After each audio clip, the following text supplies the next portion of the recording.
Hello everybody, welcome back into another stream. Hope you're doing well. So on last night's stream, we watched a couple of lore vids. The first was by Level of It Lore. It was why Dung Eater's ending is the best, not what you think. Then we followed that up with Enlightenment themes from software from Acer Aesthetics. So we capstoned off both those series for now until Acer releases another video and or until Levo makes part 3 if he's inclined to do so. So for tonight's stream, I have Radahn's Missing Lore Solved, a second parter for The Discerning Tarnished. We watched the first one a couple days back about gravity magic and its implications for the cosmology of Elden Ring. Then after that, I have The Real Reason Radahn Stopped the Stars, to keep on going with the theme, I suppose, by Zaif the Scholar. Then following that up, we have How to Get Back into a Game According to Science. I've seen this floating around for a while, but didn't really look at it yet, and it sounded interesting enough to watch on stream, so I figured we could do that. Then after that, we have What Dark Souls Stole from the Bible by Infomercial, because we've been kind of talking about this topic broadly within the Discord, although we've been looking at more like Elden Ring type stuff. Not that we've gone in an excruciating amount of detail, so I figured this would be a nice video to kind of balance out that discourse. Then after that, I have Video Games Have Terrible World Building by Adam Millard, the architect of gaming, I believe. So nice to have all of you guys already. So we have Astinex, Platinum Chip, Levo, nice to see you, and Astinex again. Okay, so I'm doing pretty well. Hope you guys are, as always. So let's go ahead and dive on into this first video with The Discerning Tarnished, Radahn's Missing Lore Solved. Now, I was also having a lot of technical difficulties, and I tried Googling what the heck the problem might be, and some of them were saying it could be related unironically to the YouTube dislikes extension, and that just kind of came up unprompted. I didn't say, oh, I have all these extensions up.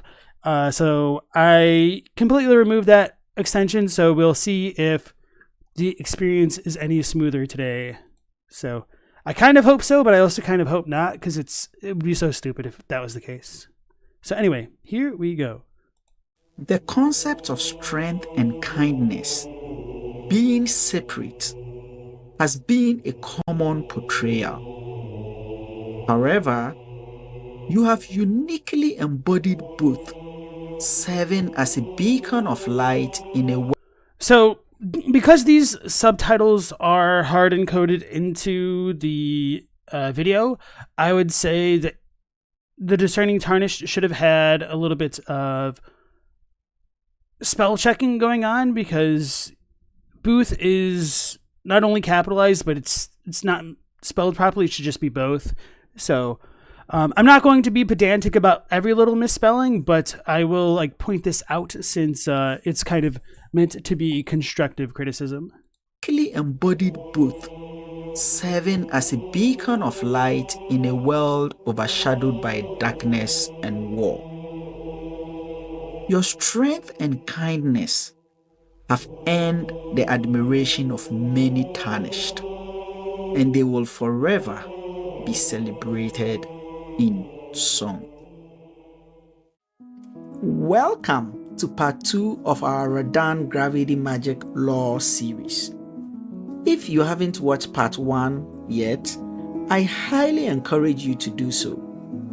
In this episode, we will reveal the possible identity of General Radahn's gravity magic tutor and explore why Radahn's actions towards the mother of all dragons, Dragon Grail, proves that he is indeed a strong but kind demigod. His actions toward Grail, honestly, I would be inclined to disagree with pretty much any statements unless they're qualified with well, maybe they interacted in some way, but there's no real strong textual support for that. And until I see anything relating to gravity and Grail, I'm just kind of more on the fence of an implicit disagreement than more willing to listen to headcanon, I suppose. We will also look at some similarities between Dragon Lord Placidusax and Radahn's use of gravity magic. So sit back and enjoy the ride of a lifetime. Radahn's domain. Radahn established his military base and perhaps his home in Caelid, a location not far from Celia, where he learned gravity magic from an alabaster lord. In fact, we are told that Celia is under Radahn's protection from a calamity from the stars. Would you believe me if I told you that the game developers placed a lot of information in these two areas, hinting at Radahn's benevolence, yet we missed the connections? Well, you are in for a ride. First, let's talk about the large dragon Grail, mother of all dragons, and her supposed offspring, situated in the northeastern part of Caelid. Did you ever pause to ask yourself why the mother of all dragons would be found in Radahn's domain? After all, she is never hostile towards us, even as we attack her. That's not entirely true. I think if you go in front of her face, she can hit you directly. Although it's been a while since I've messed with her. And if not her, then like her offspring can definitely hit you. Maybe she might not attack you directly. Maybe you get like damaged because she's just flailing around. But I mean, she isn't flailing around to begin with. So I would still kind of chalk it up to the tarnished actions causing Grail's reactions and whatnot. So hey Stella, welcome back to the stream. How you doing? Indeed, it is her offspring who come to her rescue as we chip away at her health in a quest for a large supply of runes. During my first playthrough of the game, I guess I should also remember that the Grail dragons have red eyes. Red eye black dragons. Okay. all I made of her was that she was a source of large supply of runes to level up my character. Perhaps I would have treated her otherwise if I knew what I know now about Radahn. Not far from the mother dragon is Gwarang, or should I say Malekith. Why should such a dreadful and important beast in the game be stationed in Caelid, of all places? Keep the dragon and Gwarang's association with Caelid in mind, for we shall return to them later. Turning our attention to Celia, we see a large empty throne, reminiscent of the two large thrones we find in Noxtella and Nokron, the Eternal Cities. While these giant thrones... Wait. What did the captions just say? They twin our cities? Well, here we go. Nokron, the Eternal... They twin our cities. Okay, that's kind of weird. Now cities. While these giant thrones could have important lore implications, our focus is not on these thrones. Our focus is on an important character who was once stationed in Celia and played an important role in young Radahn's life. I'm curious, are you tilt shifting the focus for this? Because like the foreground is blurred. I wonder if this is done in post or like with one of the mods. But anyway, Revenant, welcome back to the stream. Nice to see you again. Yet left no footprint or trace of his whereabouts in Celia. I am referring to the Alabaster Lord who taught young Radahn gravity sorcery. Why can't we find him or any Alabaster Lord in Celia? Would he be dead? Or did he return to his home in the cosmos? Perhaps he's hiding somewhere in the lands between. And I'm glad to report that I might have found him. Finding an Alabaster Lord. Let's take a trip to the coastal area south of Limgrave.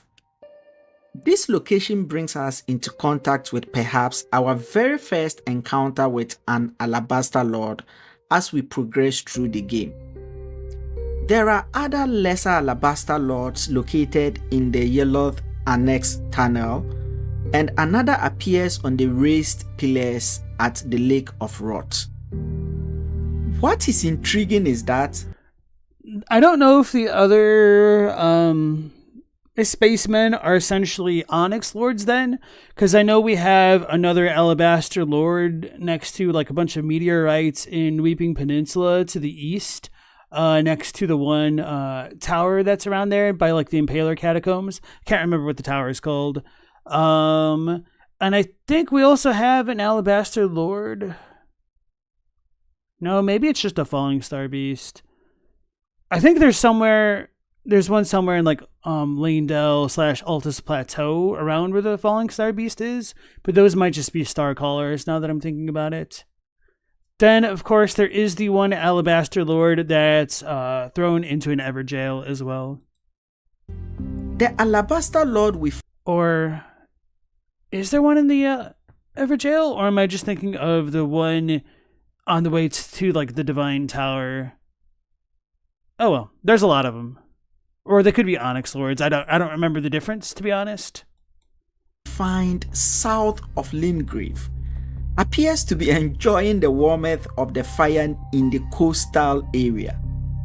The other Alabaster Lords manifest themselves through a purple void, but this Alabaster Lord lacks such sorcery. How did he get there in the first place? And why does he seem to lack the ability to manifest a purple void, like the other Alabaster or Onyx Lords? The answer, I believe, tells an intriguing story. So let's see if we can uncover the mystery surrounding how he got there. My investigation took me to a location called the Dragon Bend Ruins, located south of Limgrave.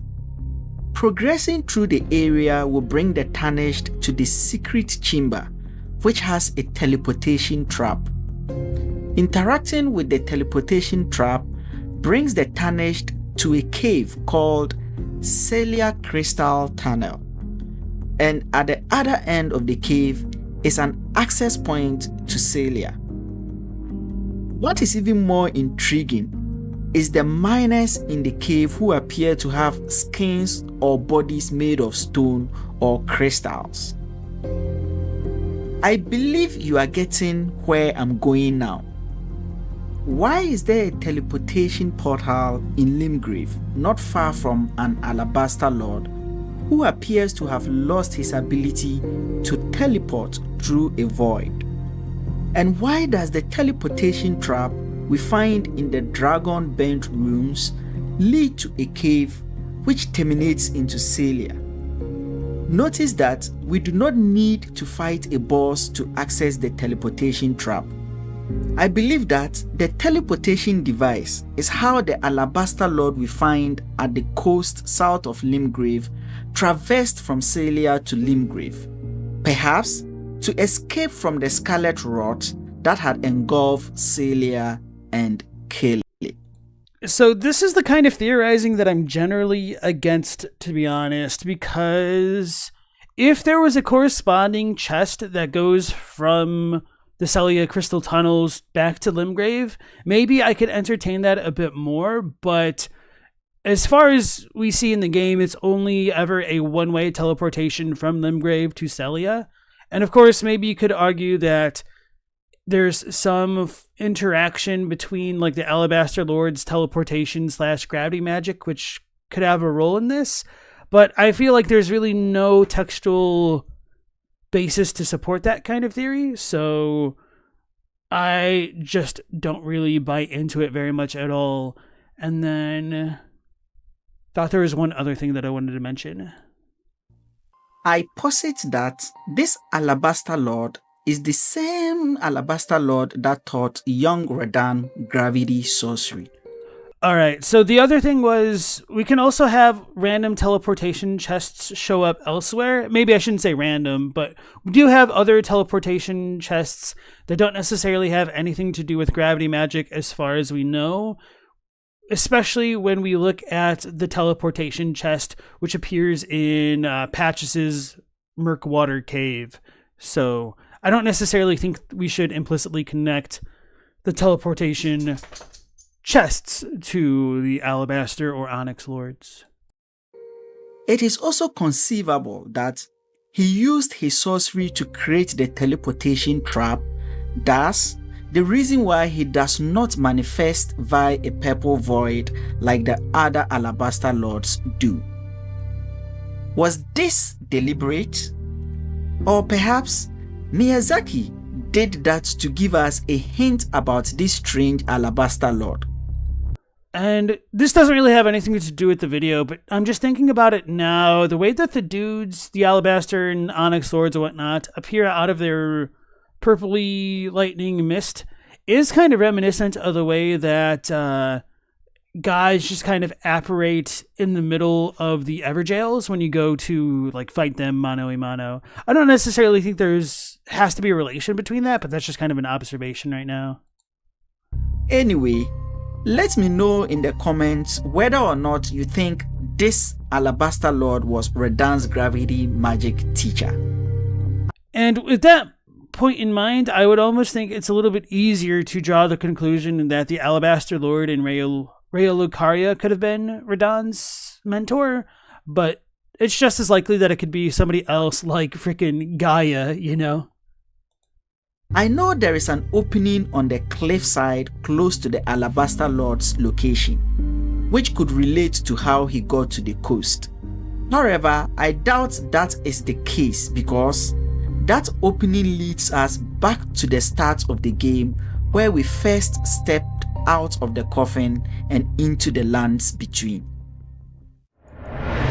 Hey Jay Dixon, welcome back to the stream. How you doing? Revenant says, is there anything concrete regarding the origin of the waygates / transporter portals? Their construction looks like the Noxtellan architecture, right? So, not exactly. They do show up in some interesting places, obviously, like Rykard's throne room, throughout Liurnia, and then underground by Shifra and whatnot, and then kind of like nowhere else for the most part. I'm trying to think if there's any big counter examples to that. Obviously, you know, Volcano Manor is its own kind of thing, but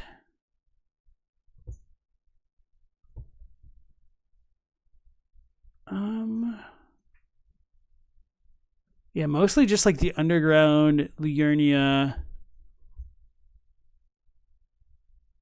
Oh, and then of course, well, I guess it goes back underground. I was gonna say the waygates in the consecrated snowfield. I guess there is one that doesn't go to Mohg's Palace underground. I'm trying to remember where that one on the like east side of the consecrated snowfield goes. The one by the Radahn wolf. But I don't remember if it even really goes anywhere specific except for beyond the storm, maybe? It's been so long since I've bothered to go through there because there's not a lot to really see in the blizzard section of the snowfield. Literally and metaphorically, because of like all the snow in the way and whatnot. But as for them being Noxtellan architecture, I do think there is a bit of a resemblance. I don't know if I'd be entirely comfortable to state whether or not they are of Nox design or something else, because there is like the Rao possibility as well, but it's a good question. And then Little Church Lore, welcome back to the stream. Yeah, just teleports you further ahead. Okay, thank you. That's what I thought. So I guess that would be the odd portal out, I guess. Literally. Okay. So anyway, a beast and dragons. Now, let's return to Gwarang or Malekith and the dragons. Anyone who has finished the base game is aware that we meet Gwarang in Farum Azula, where he eventually transforms into Malekith. Like I stated earlier, it beats my imagination that of all the places we could encounter Gwarang, it had to be in the northeastern part of Caelid. And then Nobit, welcome back in. You bring up a good point that with the 4 belfries kind of essentially using the same style of portals, that there's a good chance they could predate the Nox, because they do go into like Farum Azula directly and whatnot. And like you said, the Ul and Ur dynasties, whatever they're called. I forget what the other one's called. Ul and Uld? I think, yeah, Ul and Uld, because it's like old, right? Okay, anyway. What's more, We find several dragons in Farum Azula. We also find perhaps the primordial form of the Elden Ring in the boss arena where we lock horns in a fierce battle with Malekith. Then, finally, we get to meet Dragon Lord Placidusac, who is said to be an Elden Lord in the age before the Air Tree. I have put a link to my video about the Elden Ring and the Air Tree in the description below. So if you are interested in learning more about the Air Tree and the Elden Ring, I invite you to visit that link. Let's dive back into the inspiring world of Placidusac. His posture alone commands reverence, and if you are like me, you probably felt the majestic aura the moment you stepped into the boss arena. It's easy to get so caught up in his grandeur that you might not even question how a dragon can suspend in mid-air without flapping its wings. Honestly, I missed that detail myself the first time I encountered him. One could argue that the flow of time has been interrupted in this dimension, which might explain Placidusac's levitation. But what caused this interruption? I believe it's gravity. Remember in part 1, we discussed how gravity bends matter through space and time. Simply put, gravity can impact both time and space.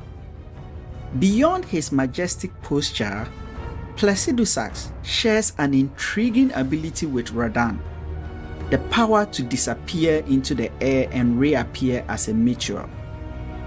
Where do they go when they vanish?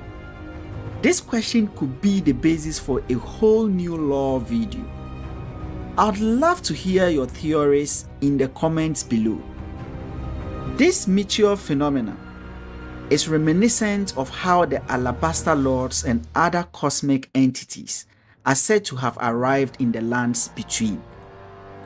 And yeah, for what it's worth, we do get the Ruin Greatsword, which talks about coming into contact with the ruins. Sorry, that a meteor came into contact with the ruins, and from that contact with the meteor, the Greatsword essentially retained gravitational powers. So I do know some people believe that Farum Azula was struck by the meteor, which is why it's crumbling. So you might be able to extend that theory further and say, well, maybe Placidusac got whisked out of time because he got just deleted with a meteor. And whether or not you want to argue Radahn did it, or if it was just kind of a cosmic coincidence, is anybody's guess. Or you could even say it's something more deliberately done by the greater will, depending on like how you feel about the whole Nox situation, which of course could bring up interesting questions about whether or not the Nox themselves are followers of Placidusac, and they kind of got their guys smote because they were practicing their treason. But of course, all of that is super heavy conjecture that you can pretty much say almost anything and there'd be nothing to really deny or repudiate such claims.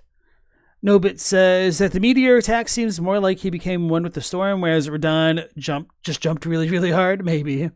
And then Adlai, welcome back to the stream. How's it going? I believe that Radahn learned gravity magic to prevent their cataclysmic landing. Strength, the old way of life. Alexander's quest line adds another layer of intrigue. Why do we meet him east? Oh yeah, and I should also point out that we do get the Ruin Greatsword, or whatever it's actually called, from that arena before Radahn's arena with the Crucible Knight and the Misbegotten Leonine. So there is kind of even more of a Radahn connection from that, which isn't to say that he's like directly connected to it, but anyway. Of the Dragon Temple in crumbling Farum Azula. After all, he assisted us with Radahn and the giant boss fights. He wanted to fight the strongest in the lands between, which is us, at least after we defeat General Radahn. But Farum Azula is not our final destination.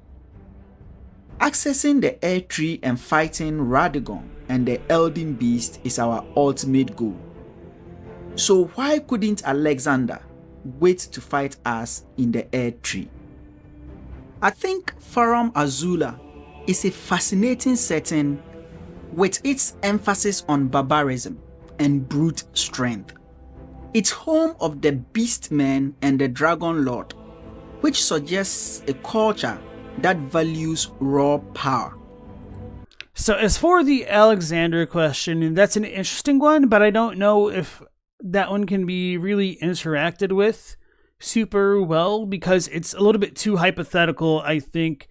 And if we were to kind of like transform that question, you could pretty much ask a similar thing of almost any character. Well, it's like, well then why doesn't Selene wait for us to become Elden Lord before she tries to take over Raya Lucaria or anything along those lines? So I don't think it's like a bad question. I think it's kind of interesting, but my read on Alexander's character is that he is kind of bound to his own kind of warrior logic and the honor that goes along with that. And so he probably can't even see himself being a worthy enough contender to become Elden Lord, which would allow him to access the tree. But it would be really cool if we had Alexander able to help us against Godfrey, at least. That'd be pretty dope. So anyway, True Connoisseur, welcome back in. And then Adlai, sorry about your whole like YouTube situation. I've been having issues too, apparently, because this is like the fourth time my chat has disconnected and reconnected tonight, which is really strange. Anyway. I believe that Alexander and Radahn were keenly aware of this, and that's why Alexander set out on a journey to Farum Azula. He sought to test his strength against the mightiest warriors in a battle that would either confirm his dominance or bring about his end. If he were to fall, he would fall in a land where strength reigns supreme, finally freeing the burdens that weighed heavily on his powerful but weary soul. Radahn and Alexander, or perhaps Alexander the Great, were both lovers of conquest. Not that Alexander. They both revered the old ways and sought to preserve it. However, Radahn learned about the possible coexistence of strength and kindness and did everything in his power to ensure that an era of strength and kindness would coexist in harmony. This is the story of the strongest yet benevolent demigod. So going back to the beginning of the video, I still don't quite understand what Grail has to do with anything about this. Maybe he's just saying that because Radahn is kind, he didn't want to kill Grail. Let me just rewatch this section real quick. And then Kyle, welcome back in, as well as Hilko. And kindness, and did everything in his power to ensure that were both lovers of conquest. They both revered the old ways and sought to preserve it.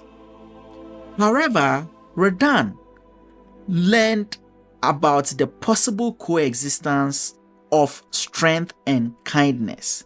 And so I did have an issue with this the first time I listened to it, but I think even now it stands out as being a little bit contradictory toward the text because it makes it so. Hold on, let's go ahead and pull up what is it, Miquella's circlet, which talks about it. I should just look up kindness, and that might show it up. Okay, remembrance of a god and a lord. Okay, so it was the remembrance. That's kind of what I thought, but I was like, wait, Miquella doesn't have a remembrance. He kind of does, but not exactly. So let's make this bigger. I guess I can make it even bigger.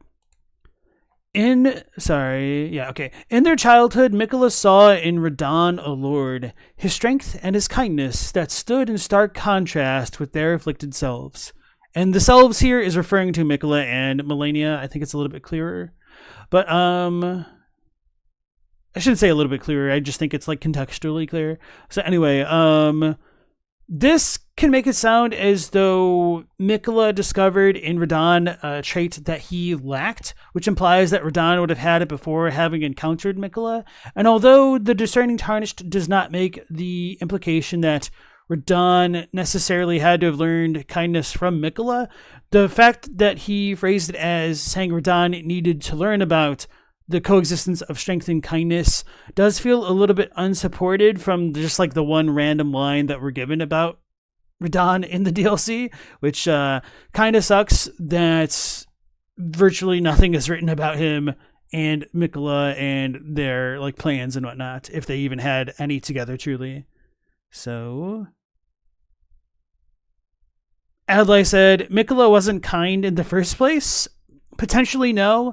And this is part of the reason why, although it's kind of making a mountain out of a molehill, I kind of disdain calling him Mikola the Kind as a localization choice, because that's ascribing a kind of character quality to him which isn't present in the Japanese. But of course, we always have that added layer of obfuscation of whether or not such appellations came from George R.R. Martin himself, and then they just took the Kind Mikola thing and then just chose to roll with Mikola-sama because it's, I don't know, just more natural for the Japanese language. So which localization came first, the English or the Japanese, you know? So, right. Hey, Jameson, how's it going? Nice to see you again. Let's go ahead and finish this off.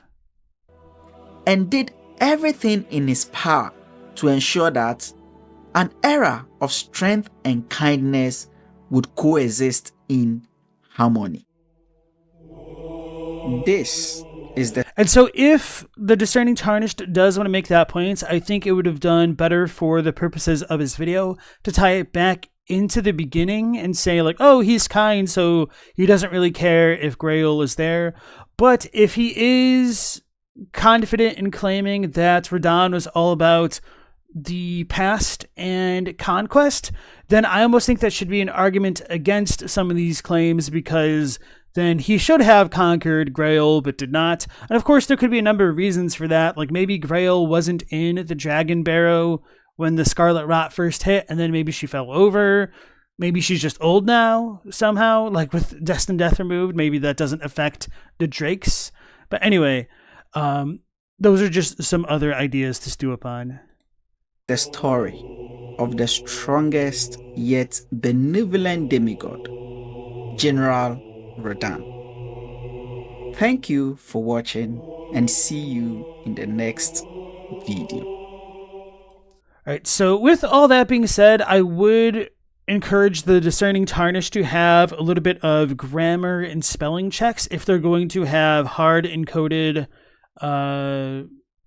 captions on their videos, and to do that before like all the audio recording is done, so that way there's no like grammatical mistakes and whatnot. So believe it or not, I did not actually like this video. I did not necessarily dislike it though. I do think that the Discerning Tarnished has improved quite a bit in the production values. Like we didn't have any crazy volume mixes to change things up and make me be like, it hurts or anything like that. So I definitely do see a lot of improvements in the presentation so far, which is quite nice. So even though I didn't exactly agree with almost anything in this video, I do want to commend them for continuing to improve their craft there. Okay, so let's go ahead and go into the next video. What are you doing, Bubby? With what? No, that's not it. The real reason Radahn stopped the stars, Elden Ring, lore theory, and speculation by Zafe the Scholar.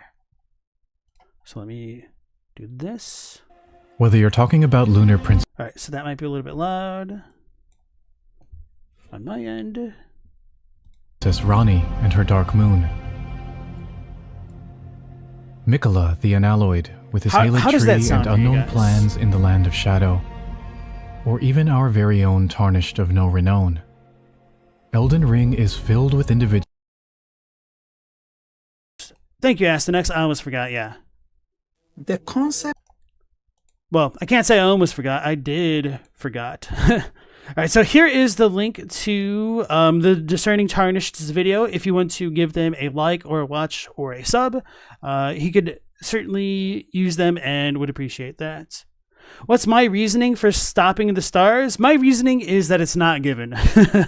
So there could be a number of any guesses I could make. So he may have come into contact with like the Estelle type falling stars and been like, oh, hell no, and didn't want that to happen.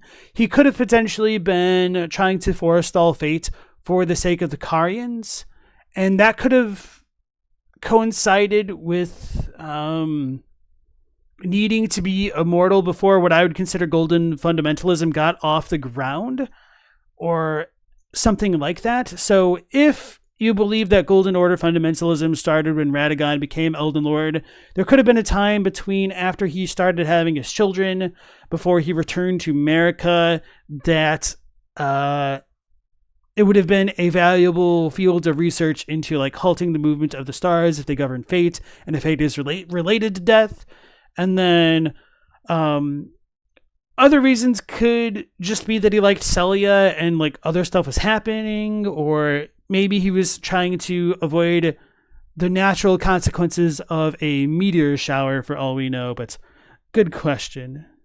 So, right, let's go back forward now. And here. Whether you're talking about Lunar Princess Rani and her Dark Moon, Mikola the Unalloyed with his Halig tree and unknown plans in the land of shadow, or even our very own Tarnished of no renown, Elden Ring is filled with individuals trying to shape the future of the lands between. But through an act of sheer power, one man threatens to put a stop to it all, arresting the very stars in the sky and bringing fate itself to a standstill. Oh yeah, so Zafe did tell me that there might be some audio issues with this video, and right now the background music does seem slightly loud, but it's not like unbearable or anything like that.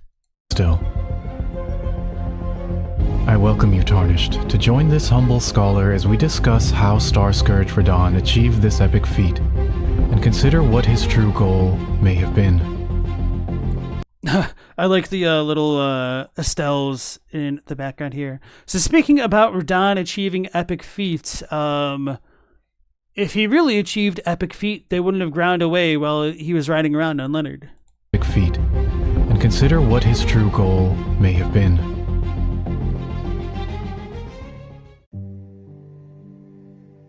Born of a union between Queen Renala of the Full Moon and Radahn of the Golden Order, Radahn is brother to Rani and Rykard. But despite this familial relationship, these siblings' ambitions couldn't be more different. Whereas Rani sought strength in her Dark Moon, and Rykard in the blasphemous arts of times past, Radahn took a different path. Shaped by his childhood adoration for both his father, Radahn, and the Elden Lord, Godfrey. We know, for example, that Radahn was proud of his red hair, with one of his monikers being the Red Lion General. And as his helmet states, Radahn inherited the furious flaming red hair of his father, Radahn, and is fond of its heroic implications. And this pride is also further evidenced by the name of Radahn's army of highly skilled and loyal soldiers, the Redmanes, some of which bear plumes of red hair on their helmets, emulating their beloved general. So this is a little bit strange, not from like the content of the video, but like the auto captions, because they don't actually seem like auto captions. They seem as though they were put in. So that makes me wonder if these kind of spelling or audio disagreements are just a product of the script, in which case I would recommend Zafe try to like clean that up a little bit more for the future. Yeah, so these ones were put in manually, maybe not timed manually at least, but there is that kind of discrepancy. Now that isn't a big deal, and this probably like really only helps like maybe 1% of the population which watches these videos. But you know, just a little bit of constructive feedback there. Radahn's admiration for Godfrey, meanwhile, is evidenced by his armor set, which is adorned with golden lions said to symbolize Godfrey, the first Elden Lord, and his beast. Actually, I think fans might be able to start submitting like subtitles for videos. So maybe a fan did that or something. Because it's really weird that it started off with saying Han. I don't know. East Regent, Sarash. From his youngest... Oh, and I do appreciate him having Source Radahn's set there on the bottom of the screen. Years, Radahn was naturally captivated by the Lord of the Battlefield. I was born a champion's cub. Now I am the Lord of the Battlefield's lion. But Radahn's path to gaining strength was all his own. Rather than... Hey, Discerning Tarnished, hope you've not missed much. Actually, you missed it all. I watched your second video about Radahn and gravity first, and now we've transitioned into Zafe's video about Radahn. So my condolences, my man. But, yep, you missed it. The good news is you could probably just go back in the beginning of the stream and catch up. So Mao, welcome back in as well. Vati popularized the source thinking below. I do not believe that's true. As a matter of fact, Vati got called out big time for his lack of doing that initially, so it certainly predates Vati. But thank you for that lore factoid there. Oh, Stella says, you think that they got rid of being able to subtitle other people's videos? That I think you might be right, because there might have been a controversy about people putting in subs that the content creators were unaware of, so it could make them seem as though they were slurring when they were, and they were not, and they weren't like, they would have no notification that such thing had even happened. Relying on sheer physical force alone, Radahn also became a master of powerful gravitational magic, apparently motivated by his desire to keep his scrawny steed, Leonard, at his side. Big shout out to Zuli the Witch for this discovery that never fails to make me smile. Radahn is said to have trained these arts in Celia Town of Sorcery, under the guidance of an Alabaster Lord, a mysterious race of beings. I should probably get better at using the cheat engine for like lore video content production, because I did enjoy that shot of Radahn looking over Celia, but honestly I never felt the need to get the cheat engine until I had to get footage of frickin' promised consort Radahn, because when I was trying to farm to get grabbed multiple times, it was just too easy to die in the process, because it's too much of a pain in the butt controlling the camera in such a way that you can see beyond like all the stupid visual effects and the character, as well as getting things framed well. But anyway, that's not too important. Things that we'll discuss in a bit more detail later. So Mao does ask, if Radahn is the Lord of the Battlefield's lion, does it mean he actually worked below Godfrey for a while? That is indeed a good question. I don't know if we have a definitive answer for it, because it's possible that Radahn could have given himself that title in admiration for Godfrey and never known him personally, but there is also that alleged period of time between Radahn having his family before he goes back to become second Elden Lord, in which the Carian children could have feasibly interacted with Godfrey or whatnot. But it's a little bit strange, because we're also told that like Godfrey's campaign was undefeated, and it was only at the end of his campaign that he became tarnished. So that kind of makes it sound that as though Godfrey was in a continuous state of war, even while Radahn was screwing around in Liurnia, having a second family of his own. Because, you know, he is America and whatnot. Yeah.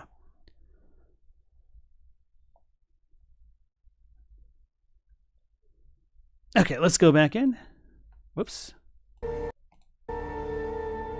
For now though, you need only know that Radahn used his mastery over gravity to conquer the stars, resulting in them being held in stasis.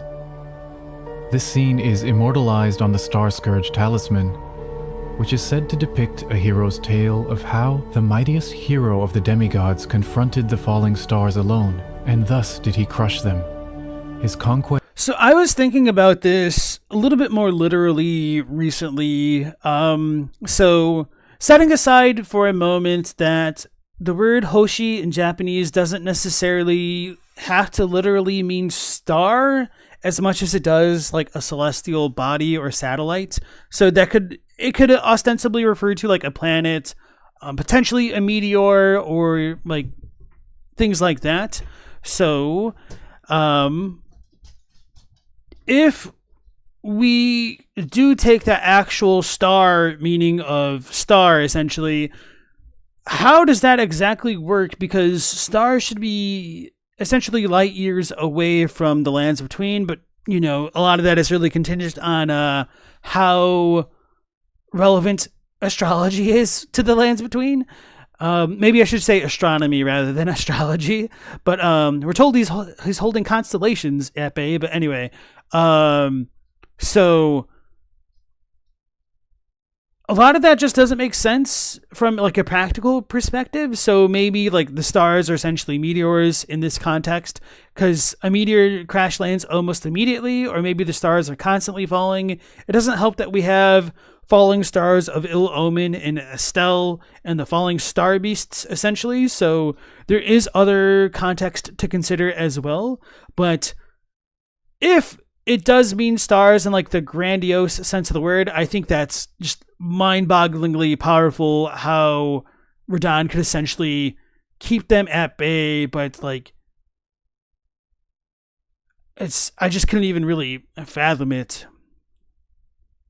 Just like is he just like holding their light? I don't know. Maybe light is stars or something like that. Yeah, Adlai thinks that the star refers to more entities like Estelle and not actual ones. Yeah. Discerning Tarnish wonders if the stars includes the moon and the sun. Well, in a sense, I would say that it kind of has to, because in the Eclipse Great Shield or the buckler, whatever it's called, it says that when the moon eclipses the sun becomes the I can't remember the exact words. It becomes like the protective star of soulless demigods. So yes, in a sense, it is a star, but I don't know if it's always regarded as a star versus the sun or things like that. And then Hilko supposes there could be time dilation at play if there's black hole type stuff. And that's the other thing that I was thinking about, like holding stars at bay. Is he literally doing it, or is he like using gravity to hold things in such a way that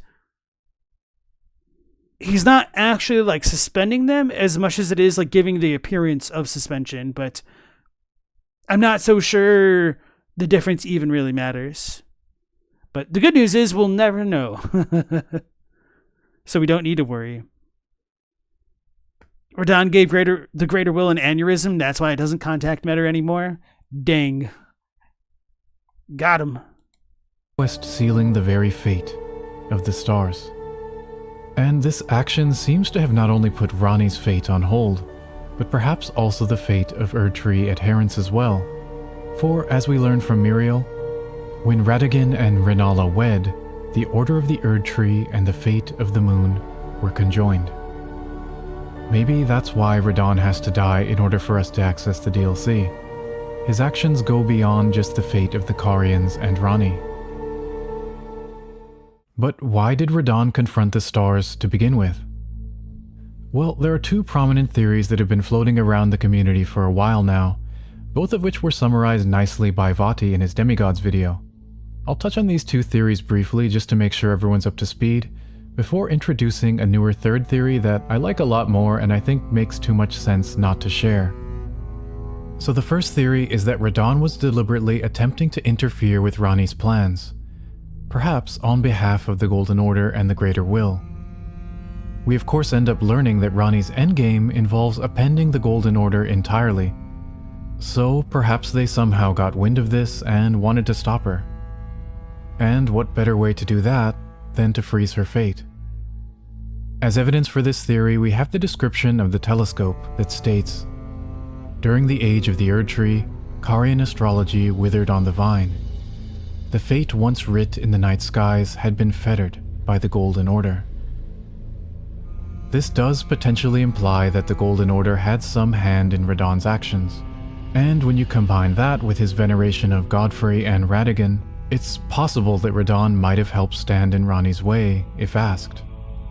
And of course, some of the implications about this belief would then be that Radahn should have explicitly been pro-Golden Order, and perhaps his mind could have changed later on once he got a shard of the Elden Ring, aka his Great Rune, and then he was driven by its mad taint of power, I guess. So, right. However, I do think it's worth pointing out that according to his greatsword, Radahn earned his nickname Star Scourge during his youth, which means he had likely already stopped the stars before Ranni's plans were known to anyone. Others suggest that perhaps... I'm trying to remember, I should look it up real quick, because I always forget which item is which, but essentially, Star Scourge is the exact same name as his Ash of War in the Japanese, if I'm remembering correctly. So it's like Star Crusher. Give me 1 second, I've almost found it. Collapsing Stars. A gravitational technique mastered by the young Radahn. Quote, I thank you for your tutelage. For now I can challenge the stars. So this kind of shows up a bunch of other times. Star Scourge Greatsword. Okay, so Star Scourge is like the same thing as Collapsing Stars, which is what so it's like Star Collapsing Greatsword, essentially, I guess. But I mean, like, the Japanese more literally would be like Star Crushing, Star Destroying. So that's right, guys. Radahn is Star Destroyer. It's canonical. So the Star Scourge Heirloom is the same thing, like Star Crushing Heirloom.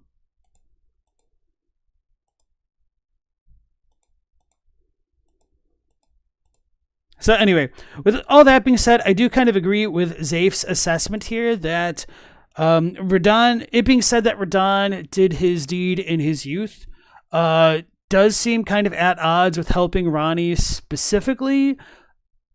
However, with that being said, that's also really contingent on what truly constitutes as Radahn's quote-unquote youth. Because if the Shattering War has prolonged for like literal millennia or even 1 millennia, then anything he did in his first 100 years of life could almost be considered his youth. And it might not really be telling us any substantial information about when that truly took place. But either way, I do tend to think the more natural reading is more in line with Zafe's thoughts here. Kyle said, would this mean he stopped the stars before the shattering? It was assumed he stopped the stars way before. I do think that is the most likely rationale, because him being called the strongest of the demigods seems to be justified on the belief that he had already stopped the stars at one point. To what degree is him stopping the stars? Maybe in this case, it was just the stars stopping and a story was told that he was the one who did it. I don't know, because there does seem to be a modicum of truth to that when both E.G. and Jaren seem to imply that Radahn actually did stop the stars, and that's directly interfering with Ranni's fate. And that does also get backed up somewhat by our ability to go into Nokron and then like restart her fate afterward.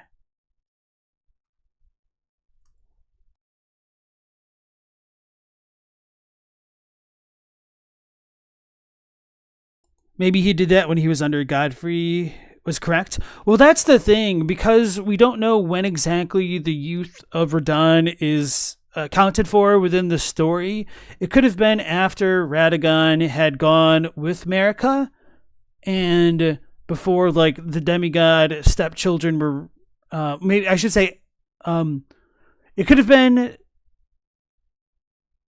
how do I phrase this? So if Radahn is regarded as the strongest demigod, he may have already needed to be regarded as a demigod to be titled the strongest demigod, which would imply that Radahn had to marry Marika for the Carian stepchildren to be regarded as demigods. So it's a real mess trying to decipher the fact of the matter, and I think a lot of it just comes down to vibes, essentially. Do we think Ranni left her great rune on the moon, or did she put it in the amber egg? I am a strong disagreeer of Ranni having a great rune to begin with, because Ranni did all of her actions before the shattering even happened, so she should not have had a shard of the ring to begin with, in my estimation. Unless you want to argue that her shard of the rune of destined death counts, which, sure, okay. Radahn was motivated to stop Ranni by resentment that he felt towards her for being chosen as an Empyrean by the Fingers, and thus given a pathway to the kind of glory and recognition that he hoped to one day achieve for himself.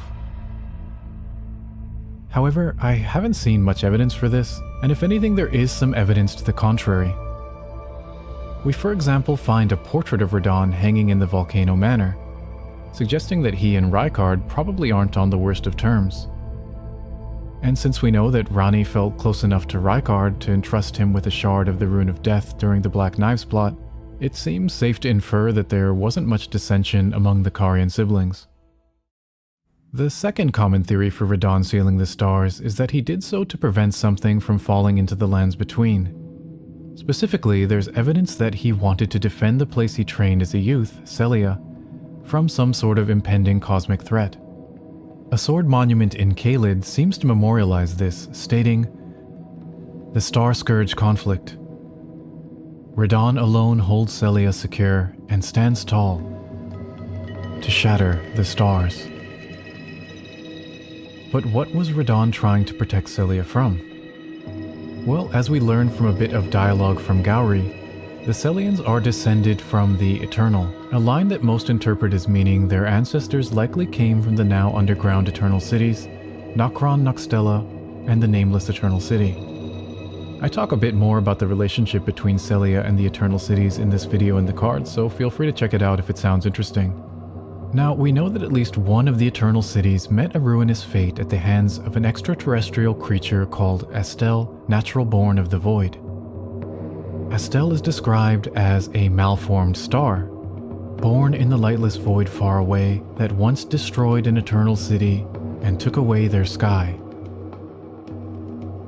So considering that Radahn trained in Celia, it seems pretty plausible that he would have heard tales of the Armageddon faced by one of the Eternal Cities.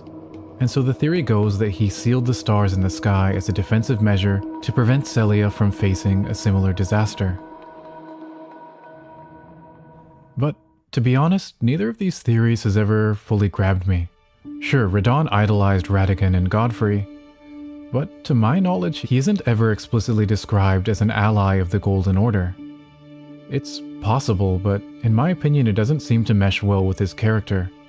And to me at least, it also seems hard to imagine that someone so obsessed with conquest and glory, and who by all accounts earned the loyalty and respect of those around him, would be motivated out of petty spite or jealousy towards Ranni.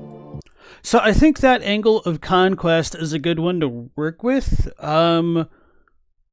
because in some ways that's somewhat antithetical, well, maybe to the more modern reading of the Golden Order, but maybe not the reading of an original Golden Order with the ascension of Marika and Godfrey, because in my estimation, since I am a late Golden Order truther, the whole idea of conquest and whatnot is more of a Godfrey philosophy and ideology that kind of works with the before times.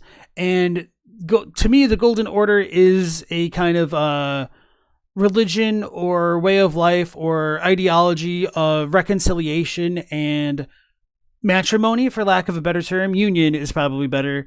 And that kind of gets symbolized through Radahn and Rennala renouncing their aggression toward each other and like their literal union and marriage and whatnot. So if Radahn venerated the past and Godfrey and whatnot, it's a little bit at odds with that whole ideology of the Golden Order. But I mean, he's also a complicated guy because he also seems to hold his actual father in high esteem as well. So this might not be entirely contradictory after all. So anyway, without horns, welcome back to the stream. How's it going? Yes, Godfrey is canonically a demigod. It is a political party in a way. It seems to be like the closer you are to America / the Elden Ring, the more quote-unquote divine you are. Because it did always bother me that the Karian children were said to have become demigods through Radagon's marriage to Marika, since Marika is Radahn. And there might be a sort of truth to that. There's like political demigodery versus like biological demigodery, perhaps. But yeah, it's a little bit all over the place and could have been a little bit more consistent or could have used a little bit more elucidation, I think. And then Corn, welcome back to the stream. How is it going? After the meta revelation, do we now just infer that any actions of the greater will should be attributed to the fingers, like the ire invoked by the cities? I don't necessarily think so. Some people believe that certain wounds on meta were caused by the Nox and the Finger Slayer blade, but a lot of that is still left up to individual interpretation. It does suck that we have no idea when the Nox were banished on the timeline, or even where that Nox civilization truly fits in on the timeline, especially now that we have to try to piece them in together with both the Hornsent civilization and like the ancient dragons and everything relating to those, as well as the Ul and Erd dynasties. Ul and Uld. I was trying to call it Erd. Anyway. You're using demigodery from now on? Okay. And Phantom Leaves, welcome back in.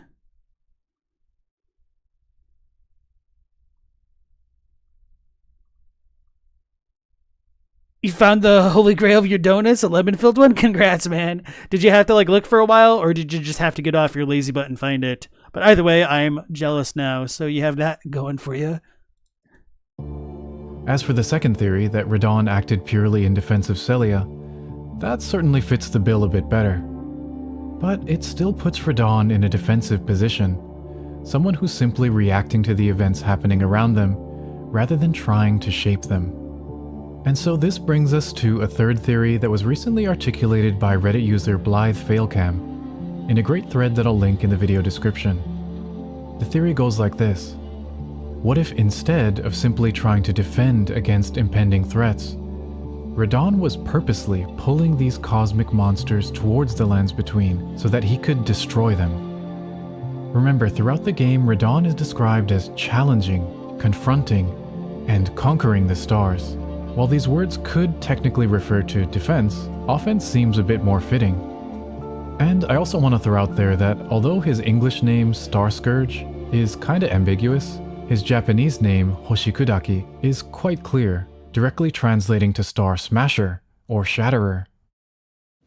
And so the theory here is that upon hearing in Celia about creatures that existed in space powerful enough to level entire cities, Radahn said, "Challenge accepted," and sought to call down the stars and defeat them as a way to prove his strength and to earn a hero's glory that could rival his idols. Oh god, Godfrey's freaking ankle there. That hurts just looking at it. I gotta see it again. To prove his strength and to earn a hero's glory. What's going on there, man? Glory that could rival his idols. Aside from this just feeling like a much more Radahn interpretation, there's truly the god genes, holy crap. Actually evidence that we can use in-game to support this theory. For one thing, as Blythe Failcam points out, the special skill on Radahn's weapon, the Star Scourge Greatsword, is literally called Star Caller's Cry. Cool, he's going into it too. Technique which involves roaring into the night sky and pulling enemies in with a gravitational wave before smashing them down. Alright, I gotta address the chat. He's not stretch maxing, we call it gravity maxing, bro. Do you even lift? I can also confirm that the skill name is an accurate translation of the Japanese name, which is Hoshiyobi, literally Star Caller. And so Star Caller's Cry in both name and effect perfectly fits with the idea that Radahn wanted to pull in the stars and crush them, rather than simply trying to stop them from falling down. And this ability to pull things in with gravity brings us back to Radahn's teachers, the Alabaster Lords. These beings unfortunately aren't given much backstory, but what is here is quite interesting and relevant to our argument. The Alabaster Lord's sword describes them as a race of ancients with skin of stone who were said to have risen to life when a meteor struck long ago. Interestingly, this origin actually isn't unique in Elden Ring, as it's shared by a related race called the Onyx Lords, whose description is pretty much identical, but there are some key differences here to tease apart. For one thing, there seems to be a deliberate duality being represented by their names. Alabaster being a type of white stone, while onyx is of course a kind of black stone, black and white. But this dichotomy actually extends even further, since although they're both wielders of gravitational magic, their spells seem to represent opposite polarities. The gravity spells of the Alabaster Lords almost exclusively involve pulling things in and attraction, while Onyx Lord spells are all about pushing things away and repulsion. So I was wondering if I would need to bring this up tonight. I don't know how accurate this is because I haven't tested it, but somebody on the Discord, and I don't remember the username right off the top of my head, was saying that those who live in death may experience the opposite effect of these spells. So I need to, or Ashes of War or whatnot. So I need to test that for myself, because if so, that might have interesting implications for things like death and or the Shadow Realm and things like that. With this in mind, we can perhaps interpret this line from Radahn to his Alabaster Lord Master in a slightly different light than we might otherwise. I thank you for your tutelage. For now I can challenge the stars. Radahn isn't just thanking his master for teaching him gravitational magic generally, but rather for equipping him with the techniques he needs to pull in the enemies he wants to challenge him. Levo says, which Ash of War Gravitas? You could test it quickly. I honestly don't know. I would be inclined to test like all of them, but I haven't done it yet. Against. Perhaps a young Radahn even specifically sought an Alabaster Lord as opposed to an Onyx Lord, in order to one day achieve this goal. So yeah, a lot of these premises here I can believe. I do wonder if he's going to go back into justifying why he thinks halting the stars would allow Radahn to challenge them more directly, which I don't think would be very difficult to make the claim, because maybe he could say he's like causing a celestial disturbance, which would attract the attention of beings like Estelle and the Falling Star Beasts. But yeah, okay.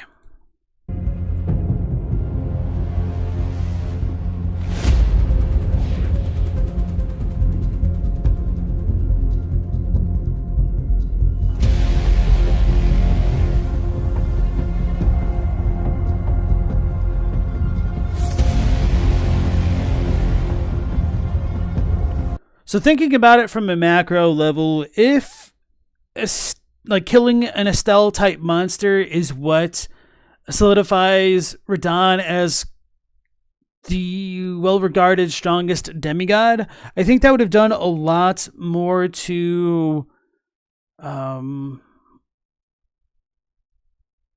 don't want to say like flesh out, maybe like build up part of Ronnie's quest line. But it does kind of suck that the Estelle fight, at least to me, is kind of a pushover. I guess like magic users do have a lot more difficulty against him. I've never really struggled too much against an Estelle though. But yeah, I've got a lot of thoughts about like what could have been cooler about Ronnie's quest, especially now with the DLC. But it would be kind of funny to me to see like base form Millennia struggling against an Estelle or something like that.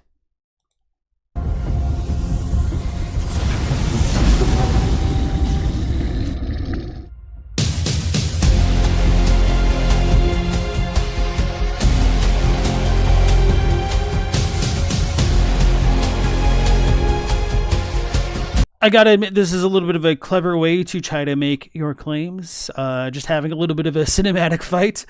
Pretty nice pro for the production values there.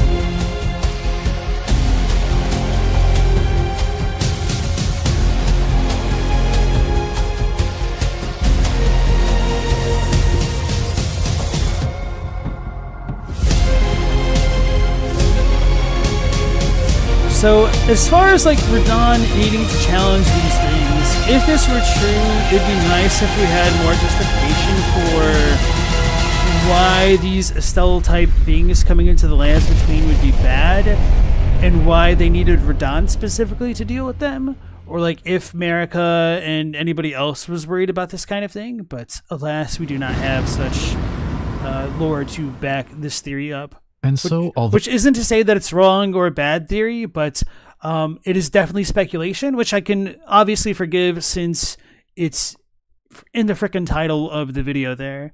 And this is like some of the stuff that I think is more plausible. It just doesn't have the greatest amount of support for it, for better or worse.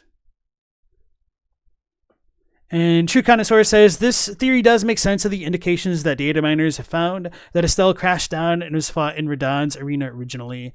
It really would be nice if we had better indications for stuff like this, or not other than just like internal data. Even if we just had like lore notes that kind of hinted at stuff like this a bit more, I think it could really help the world building of Elden Ring, which is, might be a little bit of an ironic statement, since like the last video I have queued up for tonight is talking about how world building in video games sucks. So, since you guys are popping off on chat, I might not read all of your messages out loud, but I am reading them, by the way. All right, let's go back in. Though Radahn's actions had the repercussion of stopping Ranni's fate and of saving Celia, his motive was perhaps more simple. He just wanted to call in the baddest foe he could find and go toe-to-toe with it, just to prove himself and earn a hero's glory and honor. And in my opinion, that seems like a very Radahn thing to do. But what do you guys think? Do you agree with this theory? Do you think that maybe the other theories seem more plausible? Perhaps the truth lies somewhere in between. In any case, I'm excited to hear your thoughts in the comments. If you like this video, don't forget to like and subscribe, and hit the bell so you don't miss the next one. It really helps out my small channel a lot, and I genuinely appreciate it. And hey, I'd also appreciate it if you considered supporting me on Patreon, by becoming a YouTube member, or by buying me a coffee. Thanks a ton for watching, and I'll see you in the next one. Alright, yeah, so that's a pretty neat video. I do like the production value and stuff, and the fake little Dark Souls death outro there. So I'm going to go ahead and share the video with you guys in chat. If you want to support Zave with any of those things, like a sub, coffee, or channel membership in Patreon and whatnot. So to address what Mao is saying a little bit about the potential of Radahn working with Godfrey way back when, one of the things that is a little bit awkward to me is how Radahn is described as a general, which is perfectly fine, because even in times of peace you'll have generals and things like that. But with him being so war and conquest minded at a time in which the lands between seem to have been mostly conquered, like how tragic of a guy could you possibly have? So maybe his only choice was to fight some people outside the lands between to get that sense of conquest that he truly desired there. But anyway.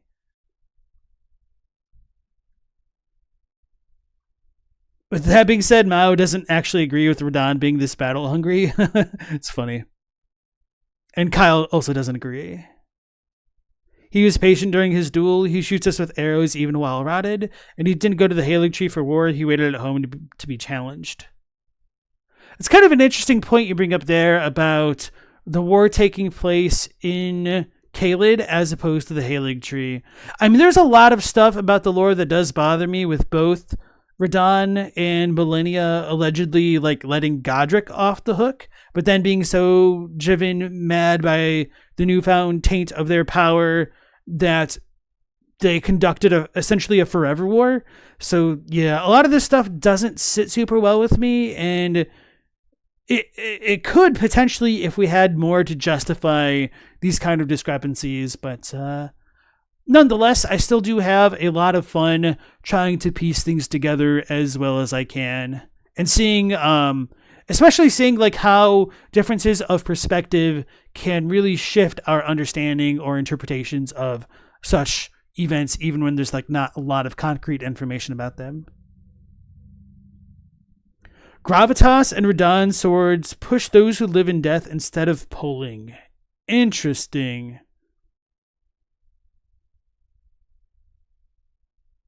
So it's true then. Alright, I'm gonna look up who said that in Discord, because I'm curious how they found it, if it's a Zoli video or something.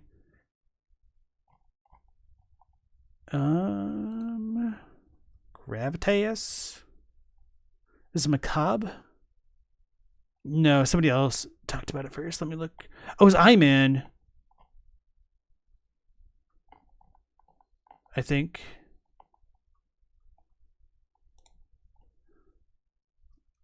Who just double checked it? It was Levo, right? Okay.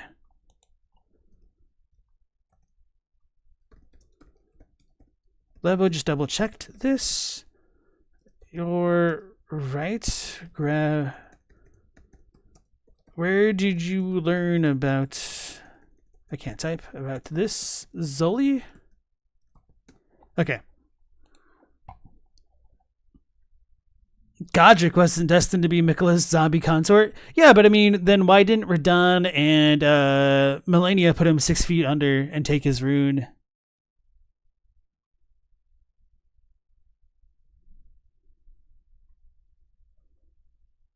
And then Koi Pop, nice to see you again.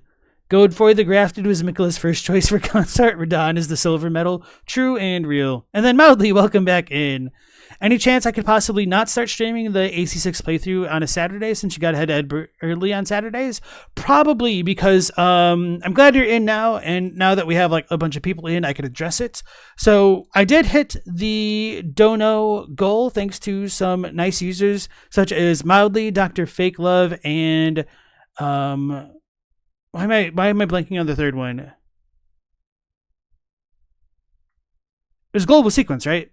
Maybe not. I should remember. Anyway, so we got to that dono goal of them wanting me to play AC6 4-bit on stream, and I did order the game, so it's going to take at least a day or two to arrive. So I said I should be able to start the game Sunday at the latest. So I could have potentially started it Saturday if it arrives, but I do want to make sure that it does arrive. I have like all my stream stuff set up, so I could set us up to begin on Sunday.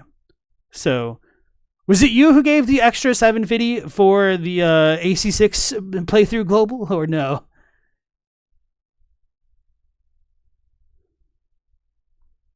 It was Bilbo Baggins of Baghend? Okay, it was. All right, sweet. I did remember. Don't like digital copies? Okay, so I was originally going to buy the game digitally, but Fake Love taunted me and said that I wouldn't fight Baltoy, the Pokemon, first on 1.0. So I was like, all right, bet. And the funny thing is, I actually like went to Amazon, and because it's apparently Black Friday, I got a really good Black Friday deal to buy the disc, so I did. And then Zafe, welcome on in. Bad news, bro. I hated your video. It sucks. It's terrible. You should stop making videos entirely. And everyone is now like raiding your Patreon to steal the money you made. But no, in all seriousness, welcome back into the stream. We enjoyed the video, but we did just finish watching it, unfortunately.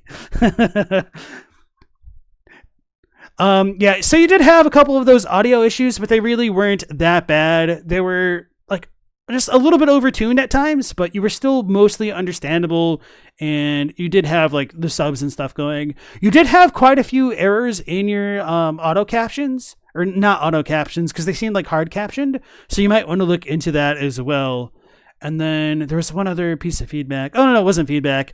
There was that one video, or not video, there's the one song that you had like playing around this section that sounded almost like a military march that worked surprisingly well with the Radahn thing. Korn had mentioned something about it pretty much right after I had like taken mental note of it.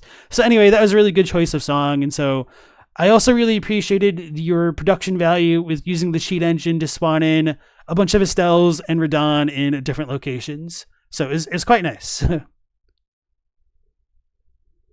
So Revenant said, it's probably a good choice to go with 1.0. They over-nerfed some bosses, in your opinion.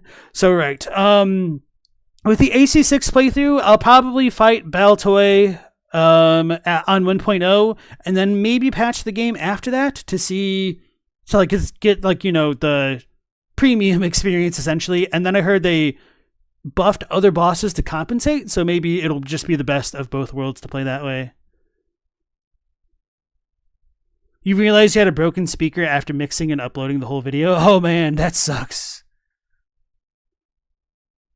All right. But anyway, yeah, thanks so much for the video. So now, with that being said, we'll transition into something a little bit different with how to get back into a game according to science by Mark Maxwell.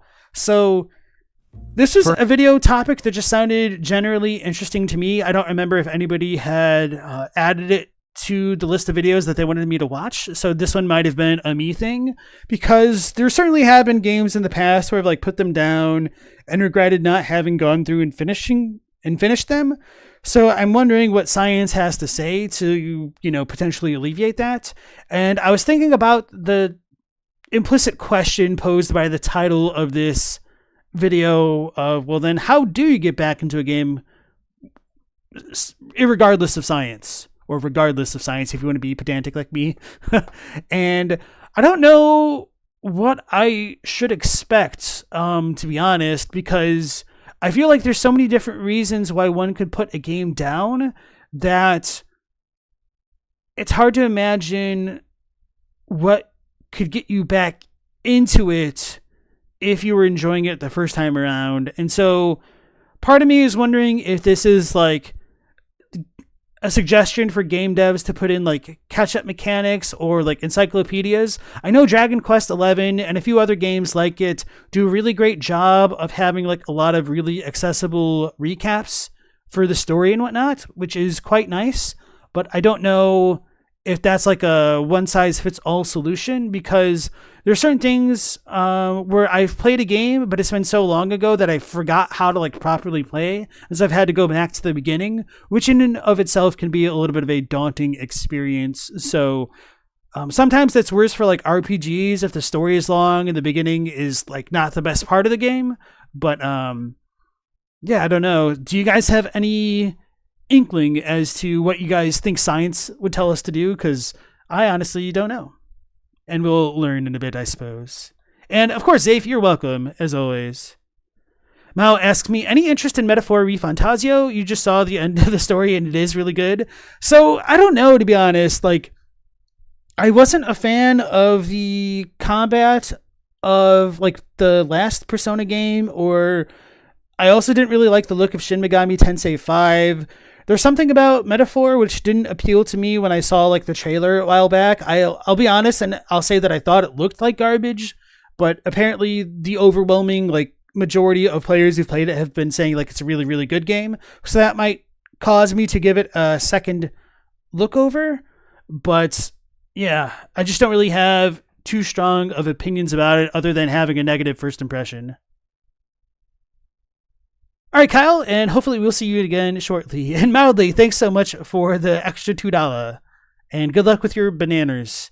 And then, what was the other game that you said you were playing? Have you like finished that one or no? And no pressure either way. Mao said the only game you always go back to is Minecraft. It's really a big cycle. Okay. Without Horns thinks recaps help, but otherwise maybe having a training tutorial available at all times. That's a good idea. Oh yeah, Sekiro kind of has that with like the target dummy. Fair. True Connoisseur says Metaphor is good, but you dropped off of it. Maybe this next video will teach you how to get back into it. Okay. All right, you beat Grapple Dog 2 last night? Oh, so you lied to me then. You weren't out catching nanners at all. You was grappling the dogs. All right. So, okay, with all that being said and out of the way, let's go into Mark Maxwell's How to Get Back into a Game According to Science. For how much fun video games can be, why is it sometimes so difficult to get ourselves to play certain games? This is a question I've had for a long time, but it's been on my mind even more recently. We are quickly approaching the 1-year anniversary of Legend of Zelda Tears of the Kingdom. And despite my 125 odd hours with the game, this title stands unfinished in my library. I don't even know how it ends. the facts of this situation seem so simple. I was really enjoying the game, and I want to experience the ending. So why does it feel so hard to just pick it back up?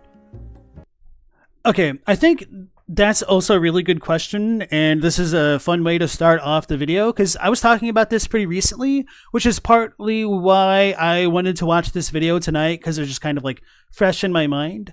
And for me, some of the reason why it's hard to finish a game is because I kind of don't want it to let me down and solely everything that came before it, because there's been quite a few games where I've like gotten to the end and like, man, that ending sucked. The game was so good up until that point. For me, an infamous example of this is Final Fantasy X. I have long since reconciled my distaste for the ending, and now I can like begrudgingly accept it. Although I do wish it was set up a little bit better throughout the game. And now, other than video games, like some of the television series which like pop into mind are, of course, like Game of Thrones with how that series ended, or even like the final seasons leading up toward the ending. What also just had a terrible ending? Oh, Jujutsu Kaisen. Oh my god, I feel so betrayed almost with how really good the beginning of the story was, and then just how ass the ending was. I've not really gotten to the end of My Hero Academia to know like how bad the ending is, but I hear like it didn't hit is all I could say for what I've seen. The TV show that shall not be named. Okay. What Kitchen Nightmares? No, I know you're talking about GOT. So, right. For me, like, I guess I have like a passive anxiety about coming to the end of a journey and regretting having sullying what came before. And I have to like really be hooked into a game a lot of times to get toward the very end. It's really easy to drop something and not pick it back up, maybe because it's also just not entertaining enough to make me be unable to put it down, which of course is a pretty heavy bar to lift, I guess. That's not how the phrase goes, but whatever. So some games which I've put down because I wasn't having fun, but I didn't necessarily hate, were like Dark Souls 2. I did put down Dark Souls 1, but that's because I was more frustrated, and then I went back and like picked it up, and then that was like one of those games where it's like, I'm not going to lose to this game, I should be better, I can get good, or sometimes it just takes a little bit of time to go back to a game. So why does it feel so hard to just pick a game back up? It's a good question. Mao says, you think a game that relies on your knowledge of the game is better to replay than one that relies on levels? Yeah, maybe. It depends. Because sometimes having too much meta knowledge can almost be a bit of a letdown, because you might not be able to do the things you want to do until later on, which is kind of similar to the level argument, but I do know what you're saying. Oh yeah, with that horn said, that also happened with Attack on Titan, where the ending was a disappointment. True and real. Okay, here we go. Every time I look over at the sizable layer of dust that's accumulated on my Switch, I wonder what it is that's preventing me from jumping back in. Today, I hope to answer that question and more. You may be shocked to learn that this is not the first time I've found myself in this situation. In fact, I'm quite sure this is a challenge that many of us face. So, a couple months ago, I set out to understand this behavior. And I had thought I'd be embarking on a philosophical exploration of gaming. Instead, my journey took me down an unexpected path, one of academic papers and controlled studies. Through this research, I actually found some compelling explanations for why this behavior may manifest in gamers. But more importantly, I discovered real strategies supported by concepts of psychology that you can use to help finish games. Now, I'm a little bit scared that whatever this video produces will be like baked into freaking gacha games to keep people on the proverbial hamster wheel. So hey, D&D Hydrate, welcome back to the stream. You don't think you would have finished Baldur's Gate 3 if you weren't doing a collab stream with 2 other people? Oh, I didn't know you streamed. Multiplayer added to your experience, and the last act was real rough and confusing. Interesting, because I've pretty much only ever heard glowing praise of Baldur's Gate 3, and the people who bounced off it seem to have bounced off really early. So I would be interested in learning more about your experience, but I would definitely agree that having some degree of accountability does help with getting to the end of a game and like seeing a project to completion, perhaps. Just any form of accountability and project completion is probably positively correlated, but not, it's not like foolproof. No, but said some people think Horikoshi made a mid ending to My Hero Academia because people kept yelling at him to ship the dudes together.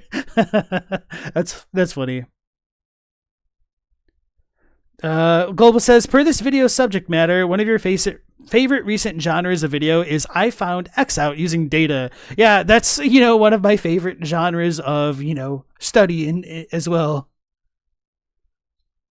It's a common issue. Many people never beat Act 3. Interesting. So I honestly know extremely little about Baldur's Gate 3, except that it's heavily inspired by D&D, and that it is pretty much like the quintessential ideation of having a real badass for a DM who will be able to react to almost any situation that you find yourself in organically and mostly satisfactorily. So is there something about Act 3 which like pushes people off that you guys think is like a common thing, or no?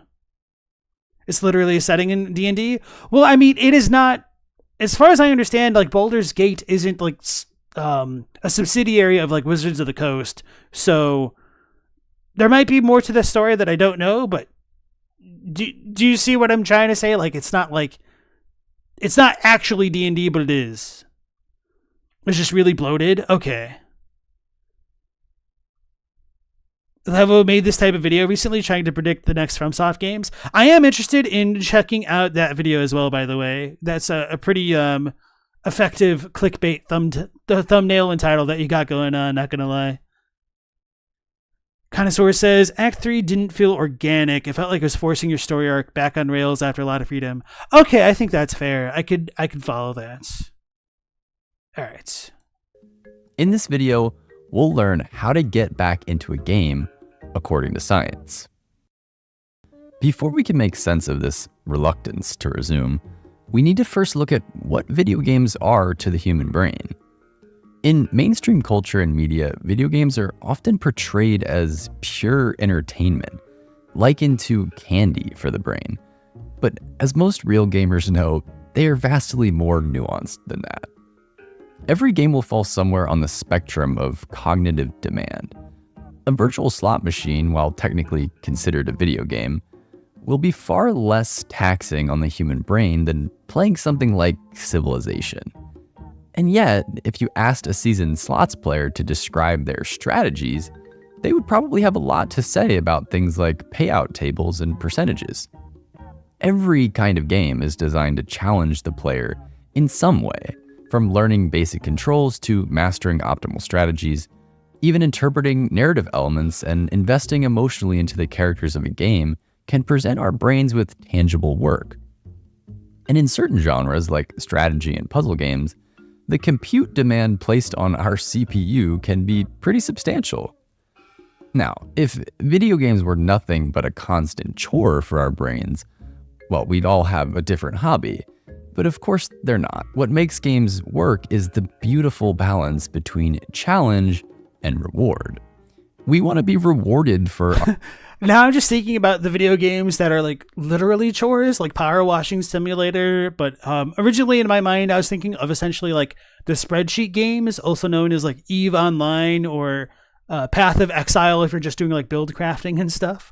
So some people unironically like the mental challenge of doing chores, like balancing spreadsheets essentially. So yeah, Mao says video games to them are escapism. And I think there is a little bit of escapism in these kind of menial tasks at times. So games obviously have a very broad spectrum to work with. Our precious cognition. And game designers have figured out some highly effective incentives to compensate our attention. But it turns out we don't actually need a lot to feel rewarded. Some of the most common techniques are so universal across game design that we barely register when we encounter them. Take a simple yet nearly universal mechanic, the humble quest log, for example. In sprawling open world games like Tears of the Kingdom, quest logs can be an important tool to help the player keep track of activities that they haven't completed yet. Said another way, a quest log is basically one giant to-do list. In addition to being helpful for the... Yeah, I have kind of really mixed feelings about quest logs, but I'm kind of leaning toward the negative path of having them in games because, well, quest logs I think are nice for the whole issue of returning back to a game. I think they've been over-designed to the point where they kind of take the fun out of gaming to me for quite a lot of things.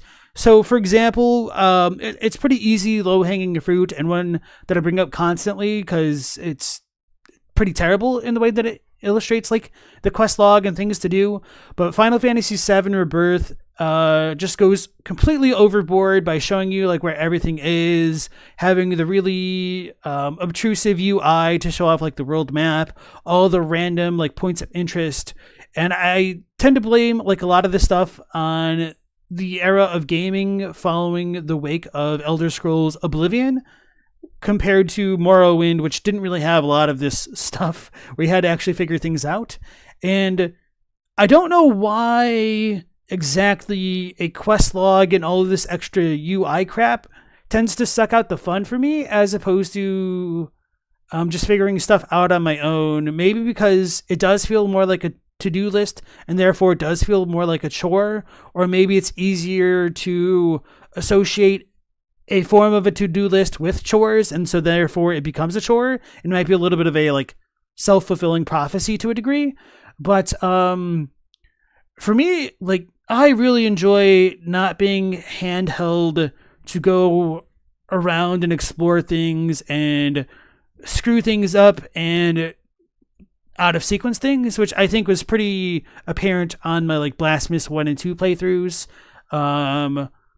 So maybe it's different for other gamers, but that's also partially why I do enjoy a lot of the more modern FromSoft games, because rather than holding the hand, they pretty much just flip you the bird and say, get good, scrub. So yeah. Mao hates quest logs. Any game that feels like a to-do list is a bad game to you? You don't want Ubisoft crap. Yeah. Come an Elden Ring dub. So to be fair, I was actually, and kind of still am, a little bit salty that they added NPC markers everywhere for Elden Ring, because I felt like that took a lot of the utility away from using map markers for the average player. So it was kind of funny that my map was pretty much already completely filled out with having marked my own NPCs before that update, which allowed them to be marked automatically. So anyway, D says, it was interesting playing a game like Baldur's Gate 3 with different people. Some people commit really heavily to reading quest logs, while you didn't bother reading any of them, only caring to follow up on the things you remember. And that's fair, and I think that probably also works out super well for a game like Baldur's Gate because of the different composition of a party. You could definitely be a person who's just kind of like being led along by somebody else who has more initiative to do that kind of thing. And maybe if your party composition was different, you might have felt more inclined to act in a more leadership capacity and to corral your people to where you needed to go at times. D wishes that Elden Ring had at least 4 map marker icons. I agree with you, unironically, that not that the ones that we have are bad, but I felt like they didn't necessarily cover all of the use cases that I wanted. I feel the exact same with the red mark that appears over Nokron when you defeat Radahn. I feel like that's just way too on the nose for me. And it feels kind of antithetical to the way the rest of Elden Ring feels to me, I guess. The player, Having a to-do list built into the game is also an effective way for designers to motivate you and provide a basic sense of progress for your actions. This idea touches on one of the core principles of self-determination theory. Self-determination theory is a psychological framework that suggests all humans possess an intrinsic motivation to fulfill 3 critical psychological needs: competence, autonomy, and connectedness. As you can probably imagine, self-determination theory has a ton of implications for game design, but I'll save most of that for another video. If we think about this quest log example, it's clearly geared toward our need for competence. As you complete more of the game, the quest log shrinks, and you get the satisfaction of seeing items checked off the list. This gives the impression that progress is being made. It's visual proof of your accomplishments. And if you're able to check off one of the more challenging quests in a game, that can provide further evidence to the brain of our growing mastery of the experience. The main takeaway for now is that video games represent a delicate balance between investment and payoff, which is a concept that heavily impacts the strategies we'll be looking at later on. Games are much more than a simple dopamine rush. There is cognitive labor involved in most cases. You know what, now that I think about it, I think one of the reasons why I dislike quest logs is because it kind of arbitrarily fragments games into smaller and smaller chunks, which can be a good thing in certain contexts, don't get me wrong, but thinking about a game like Final Fantasy XVI, where each side quest eventually just ends up feeling the same. It feels very formulaic as to what a side quest is. You do a little chunk of content, you talk to somebody, you go fight a couple packs of monsters, then maybe an event happens where you like run into somebody else, or like a little bit of a diversion happens, then you might fight like a couple more stronger monsters, or like one big strong monster, and then you recap everything, and then it's like all wrapped off with a neat little bow. That's fine when done in moderation, but when every quest kind of feels that way, it feels really formulaic, which I've said before. But if you don't really have the quest marker and the quest log, that might give devs a bit more freedom to have more free-flowing quests that might tie into each other either directly or might wrap back into each other later on, and it doesn't necessarily feel so defined by these little packages. So even if they are all formulaic the exact same way, just the fact that our attention is drawn to, oh, this section of a quest is complete, might help masquerade how formulaic they really are.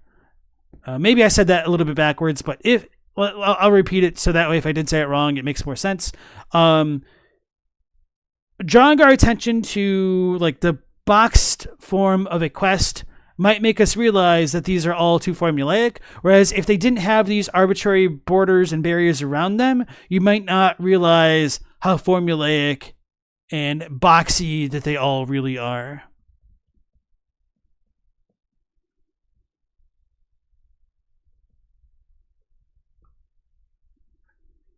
Yeah, I'm kind of like that as well, D, where if I have like quest markers, I mean, not like quest markers, but if I have something that's blinking on my HUD and it has like an exclamation point, I can't stand it, any kind of like notification. So I want them to more or less go away. So I might like read the quest log, but mostly that's because I just want the damn notification to go away.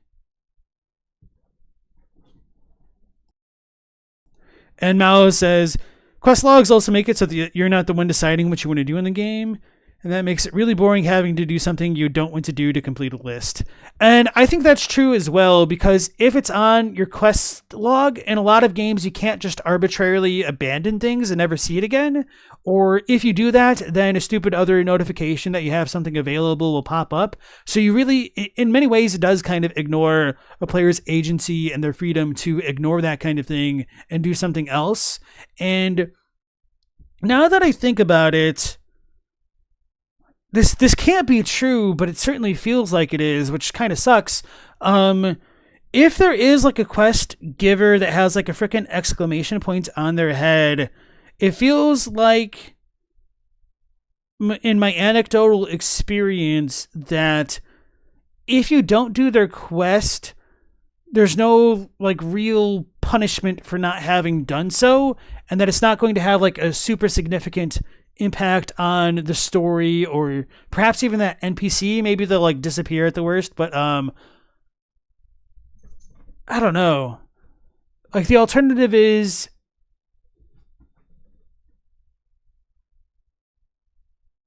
it just feels super artificial that if somebody had an exclamation point on their head and you ignore them, that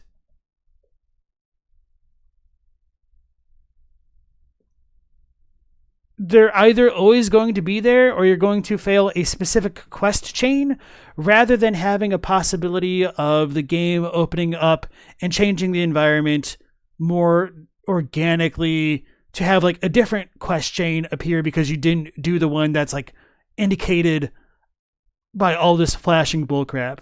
I don't think I articulated that idea well, but hopefully you guys still figure out what I'm trying to get at there. So anyway, let's go back to the video. And this labor has to be thoughtfully offset by game design elements that offer our brains a reason to engage with them. Leveraging our innate drive to get better at things, which is... Okay, I'm going to back it up. So I think I found a better way to explain it. So if something has like a flashing quest giver, to me, they always feel essentially trivial and that nothing truly greater will happen from them. Or like, if you ignore them, nothing completely earth-shattering will happen in a different way that could be even cooler than ignoring them. I'll try to think of examples of that later on. You don't feel too bad about marking NPCs if the worlds are too dense? Thoughtfully offset by game design elements that offer our brains a reason to engage with them. Leveraging our innate drive to get better at things, which is a facet of self-determination theory, is just one example of how designers motivate players to stick with their games. So, now that we have a bit of context as to what's going on in our heads when we engage with games, we can start to unpack what might happen when we disengage. The list of possible reasons why we stop playing games is essentially endless. I mean, life happens, we have commitments, we get distracted, and we forget. I talked a little bit about this in a previous video, but the modern gaming landscape has also played a role in my own struggle to focus on a single game and see it through to the end. So I'm not going to get into that piece right now. Just assume you have disengaged with a game that you enjoyed for some reason. It could be anything. Maybe you were having a lovely time with Octopath Traveler 2, but you got a little too cocky and decided to ignore that prompt warning you of imminent danger. Now you're stuck in an unbeatable boss battle with no option to flee, and it's been over an hour since you hit a save checkpoint. Why is this dude trying to call me out? What the hell? That would never happen to me, but maybe it happened to you. So you've moved on for now, but part of you still thinks about Octopath Traveler 2. Part of you may be frustrated that you've taken such a long break from it. And yet nothing changes. You continue to play other games, struggling with the thought of booting it back up. The most critical factor in a situation like this is that there was an interruption event. Something came along and broke our habit of engaging with the game. Now again, this interruption could be anything as long as it was significant enough to affect the habit we had formed. So even a seemingly harmless decision, like trying out a demo for a new game, could be the interruption that throws the train off its tracks. The event that interrupted my Tears of the Kingdom playthrough was the launch of Starfield.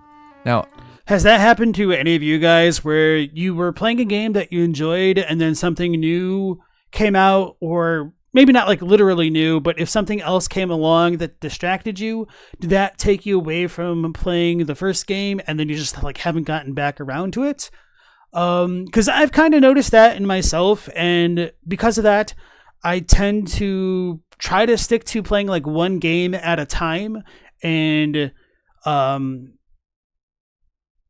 it's a little bit different now that I'm like streaming games for you guys and whatnot. So I'm a little bit more comfortable like having a stream game and like my own personal game, which tends to be like more content created anyway. Like right now I'm trying to go through like Last Epoch and figuring out what that game's all like. I mean, I'm pretty much have it figured out now. I'm just trying to get to like the very end game, and I want to write like a review about that as well. So aside from that, I'm not really playing anything else right now. And that's mostly because I know that if I start trying to focus on other things, then my interest in trying to like complete Last Epoch and like get the stupid review out will just not pan out, and I won't finish the project, which I want to do definitely before Path of Exile 2's early access comes out in a couple weeks. So I need to get the ball rolling, but I'm pretty much almost there at the very end game. The funny thing is how he talks is just quest logs and how most of the chat's saying how bad it is. I don't think it's entirely bad, but he's just like using that as a bit of an example of what he's talking about. Global's the opposite. Every time you get into something, you just want to play Elden Ring. That's awesome. Corn says that happens to you all the time with Elden Ring playthroughs. You can get so far and want to start a new file with a new cosplay or weapon or build.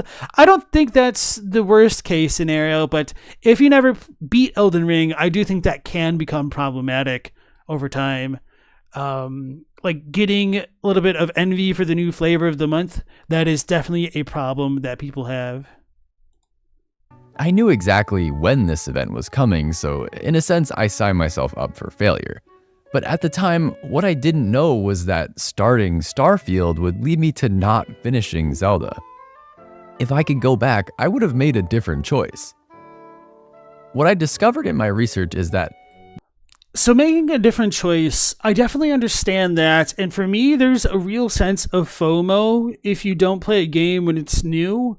And the FOMO isn't like, oh, I'll miss out on the chance to play it with everyone else. For me, a lot of that FOMO comes from being able to play a game at a time when the meta isn't figured out and being truly a lot more free to just kind of experiment and discover things for my own.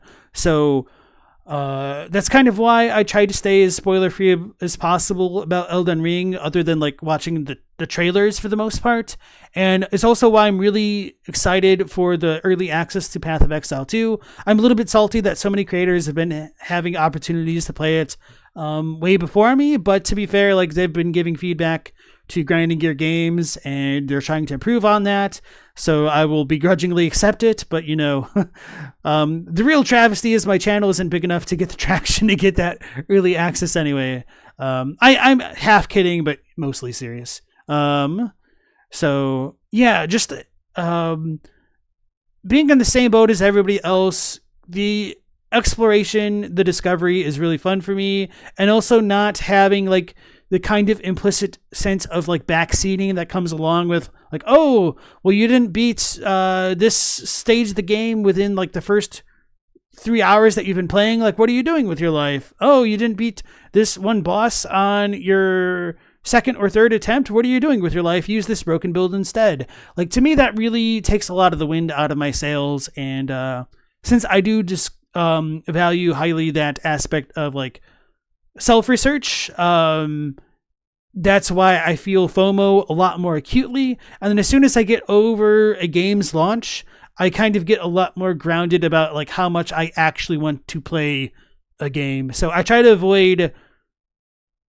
withstand like a new game's release to see if I actually want to play it, or if I'm just kind of like caught up in like, oh, I don't want to be on the late train, I guess. I don't know.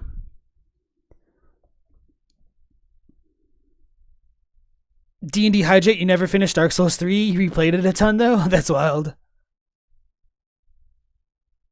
That's part of what makes Elden Ring interesting to you, because almost no one's playing it the same way? Interesting. Alright, let's go back to the video. getting the train back on the tracks can actually be harder for us than simply finding another train to hop onto. But why is this the case? One potential explanation takes us right back to self-determination theory. We talked about how our need to feel competent is highly relevant to how games are designed. But what happens to that sense of competence when we step away for a long time? Well, it's not quite like riding a bike. All the time we spent learning the ins and outs, getting to know the characters, the systems, training our reflexes for combat scenarios and other challenges, for most of us, that stuff doesn't get to live in our brains rent-free.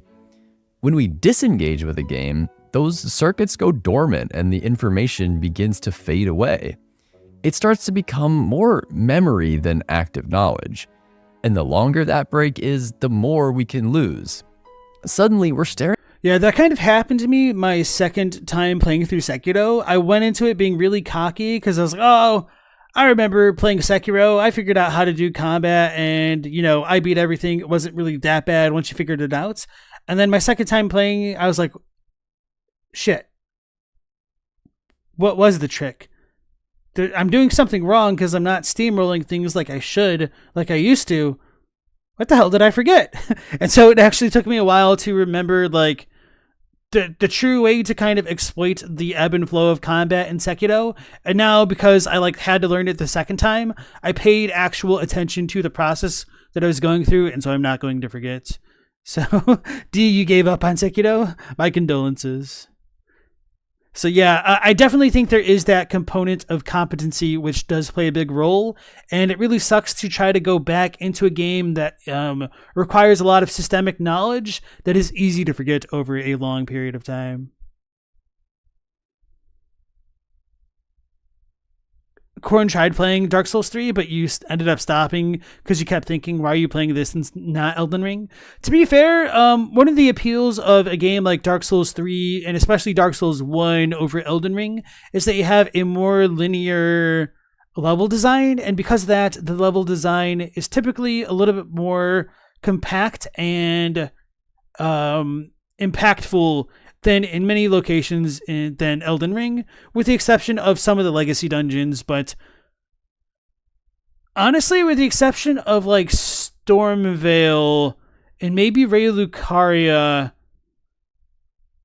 I don't know if the content in Elden Ring I would classify as being better than the level design in the previous titles. But I mean, not all of it versus all of it, but just in general.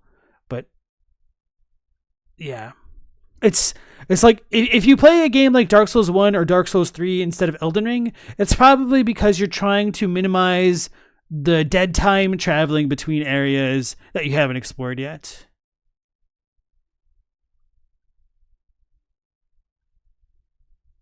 There's a literal Dark Souls meme that's like, guys, I'm beginning to forget the item locations. Sad face. Is that because they're going hollow?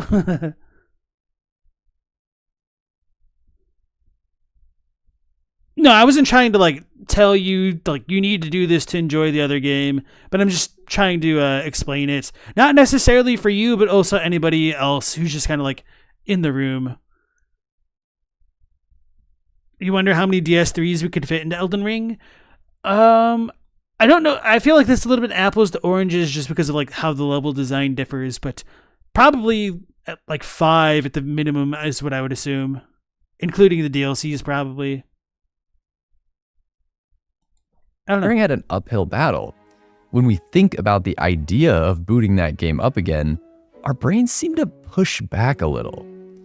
That resistance is a response to the potential loss of competence in that game, and to the energy that would be required to regain that mastery. For really competitive games like MOBAs and shooters, this effect can be even more pronounced. Because of the time commitment needed to keep up at high levels of play, it becomes extremely difficult to take extended breaks without losing your edge. So instead of running a risk like that, your brain might prefer to write the game off, choosing to see all that time invested for what it truly is, a sunk cost. By closing the door, it earns the freedom to move on to the next challenge, but without sacrificing any of the good feelings and memories associated with the time you did spend in the game. It's basically a loss aversion strategy, and I sort of get it. I think for certain kinds of gamers, this is actually their default state. They streak from one game to the next with a true economist's perspective of sunk costs. And their brains are constantly motivated to move on from that unfinished game and try something new, where the potential for upside seems like more of a guarantee. To make that even more appealing, the opening hours of most games are carefully calibrated to hook in players specifically. So even though we're technically starting from scratch, these intro sections often build some of the strongest motivation to engage because there's a very intentional sense of progression and typically more hand-holding, which shaves off some of that cognitive load. Take the Great Sky Isle from Tears of the Kingdom. This is a giant tutorial zone that introduces the player to each of Link's new abilities and gives you some simple opportunities to practice with them. I spent like 7 or 8 hours exploring the Great Sky Isle, absolutely floored at what I could do with Ultra Hand. So by the time I dove down to Hyrule, my brain was revving at peak motivation. Not only had I just learned a lot of new mechanics, satisfying my need for competence, but I also now had access to the entire open world to go play with those abilities, which satisfied my need for autonomy. Pair that with the virality of the game, seeing all of the content making its way to YouTube, the conversations happening on Reddit and Twitter, it struck that perfect self-determination theory trifecta of competence, autonomy, and connectedness. When it comes to getting back into games, SDT hits us with a double-barreled shotgun. The first slug demotivates us for fear that we've lost competence in something we've invested energy into. And the second slug tempts us into starting a new game entirely because our brains crave that opening segment experience of figuring out how things work.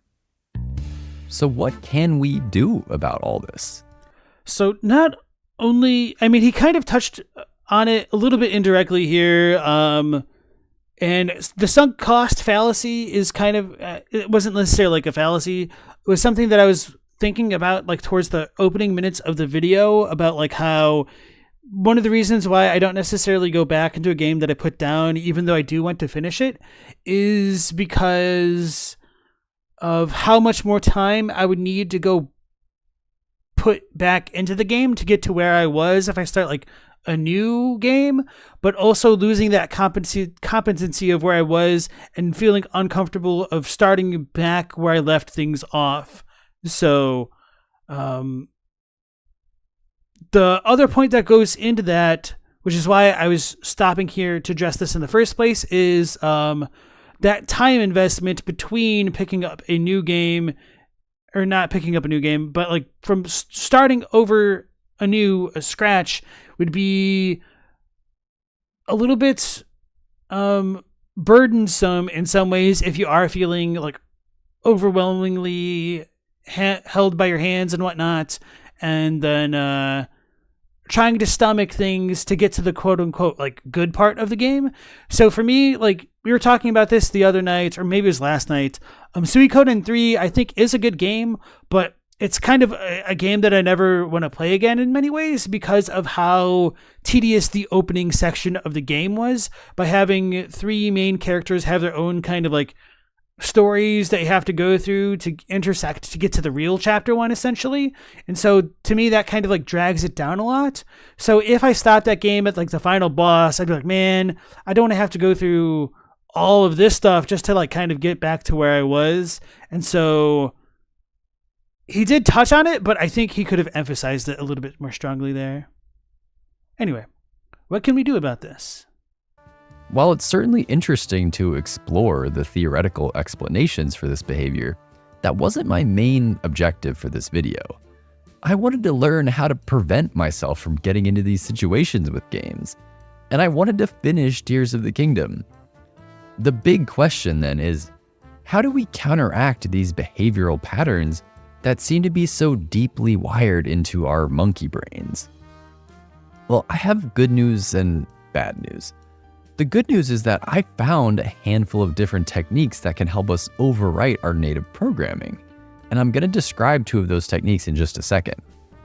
I wonder if one of them is just convince yourself to invest a small amount of time first, and then if you want to stop, you say like, okay, that's fine, I'll stop now, and then I'll continue if I feel like continuing, because that is like a proven way of getting people to focus on tasks that they're procrastinating on, provided that they can get over their procrastination in the first place. But I am very curious to hear what he has to say. Shock therapy? Oh no. Step 1, cheat engine? You got me. The bad news is that these strategies are closer to supplements than painkillers, which means you'll need a little bit of discipline to use them effectively. But for those of you who just want something simple and practical, I have a powerful I thought his tattoo was chest hair for a second. I was like, oh, wow. And then I figured out it was a tattoo. bonus strategy at the end of the video that anyone can implement. So definitely stick around for that. One of the main challenges we discussed with taking long breaks from games is that we often lose that sense of familiarity and progress that we get when playing something habitually. So what if we had a way to help us fill in the memory gaps that form over time? Keeping a gaming journal is one really simple way to achieve this. And to get started, all you need is a pen and some paper. Or if you want to go the... Yeah, I am not going to keep a freaking journal. That sucks. I hate this recommendation. I know... You know what? No, I don't even know anybody who's ever done like journaling and like actually kept up with it. Who wasn't just like absolutely a crazy person off their rocker. Obviously I'm being a little bit hyperbolic, but if somebody ever had the self-discipline to keep a journal and like accurately fill it out, they just live in a kind of reality which I cannot conceive. It can be useful. You never thought about applying it to a game? Digital route. Oh yeah, and then the other idea that I had to like get back into a game would be to potentially watch somebody else stream it, because you don't necessarily have to watch like a full playthrough, or maybe stream is the wrong word, but if you watch like a let's play, whether it's streamed live or like a recording, just to like fill in some of the pieces that you're missing, that could also give you enough motivation to play better than the scrub that you're watching play, and to figure things out again for yourself. I do think that can be a tried and true method. But of course, there is still a little bit of a time investment with that. But at least nowadays, if you're watching a recording, you do have the benefits of watching it like double speed, or like fast forwarding and skipping and all that kind of thing. Dear Diary, I just found out who the Blade of Mikola is. Gameplay motivates Adline more? Yeah, okay. You can also use your phone or computer. To make this journal an effective tool, it really just needs to accomplish 2 tasks. It needs to tell you what you just did and what you want to do next. Outside of that criteria, your individual entries can be as minimal or detailed as you'd like. I'll admit that I was a little bit skeptical to try this at first because it seemed like a chore. For someone like me who is typically gaming at night, the idea of writing or typing my journal entries right before bed felt like something that could be hard to maintain. So instead of going for the written entries, I just started doing voice memos. After I log off, I pull out my phone, hit record, and just talk for a couple minutes. I describe what I accomplished during that play session, and I mention 1 or 2 things I'd like to do the next time I jump in. Here's a snippet from a recent entry that I did about Valheim. Tonight was good. I went down to the southern end of the island, the continent, whatever, and I built a new portal, make it easy to get there from my base. And then I just built a tiny little dock and a new boat so I can access all of the southern body of water, whatever it is. So yeah, for next time, I'm just gonna explore on my new boat and check out that southern body of water on my way to the second boss. Alright, so now that I've hated profusely on the journal idea, I will give it a little bit of credit in a different direction and say that like for my Blasphemous playthrough that I streamed, it was helpful to myself to put those markers where I was on my map, because that gave me a bit of direction or even reminders at times of where I wanted to go. Now, obviously, that wasn't foolproof, because I could have differentiated my map markers a little bit more clearly than I did at times. Like, I didn't use all the symbols, but I also felt a little bit limited by the amount of symbols that I had. So even though this isn't necessarily a one-to-one with a journal thing, but if you just kind of end off a playing session by thinking about where you want to go next and then kind of recapping what you thought at the beginning of your next play session, that can help give you that sense of direction. But with all this being said, I still don't actually see this helping too much getting back into a game over an extended gap, because it feels like it requires a decent amount of context to even have this stuff. And if you have lost like actual motor skill, this is a good in theory, but I don't think it's like the best. And obviously, I don't think he's trying to say that either. This is just a coping strategy, but it only works if you set out with this strategy in mind to begin with. So that doesn't contradict anything he says, but they're like pretty big caveats, I think, overall. This is you watching your own VODs? Yeah. That's kind of what I was thinking. Adlai says they leave themselves notes because you're very forgetful, so you do journal. Got him. Isn't Valheim a Viking action game? It's like a survival game. I guess you could call it an action game, but it's kind of like a single player Rust, which means there's a lot less toxicity. Or like another game like Ark, Survival Evolved without other people, or without like servers of people. I think you can co-op Valheim. I'm not into survival games or pretty much anything where you have to punch a tree to get wood and craft. They just kind of piss me off. So I know very little about it. Mao said, why aren't there any sandbox survival games set on the tropics? Even those who have tropical biomes, they're so undercooked in comparison. Unironically, it's because people who live in tropical biomes don't create games. Or if they do create games, they tend to not get big enough to have the kind of recognition for you to know about them. And so most game designers tend to live in more temperate biomes, and so they make games based off of what they know.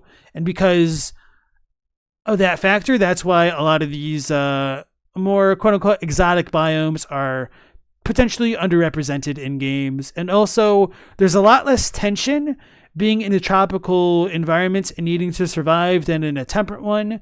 But then again, like, not all survival games necessarily care too much about like your heat index and how wet or cold you get. So there's probably a lot of nuance to that question, which is a little bit impossible to answer. You said one reason they didn't like Tears of the Kingdom was because smashing rocks in the depths over and over made you feel like you were working. Yeah.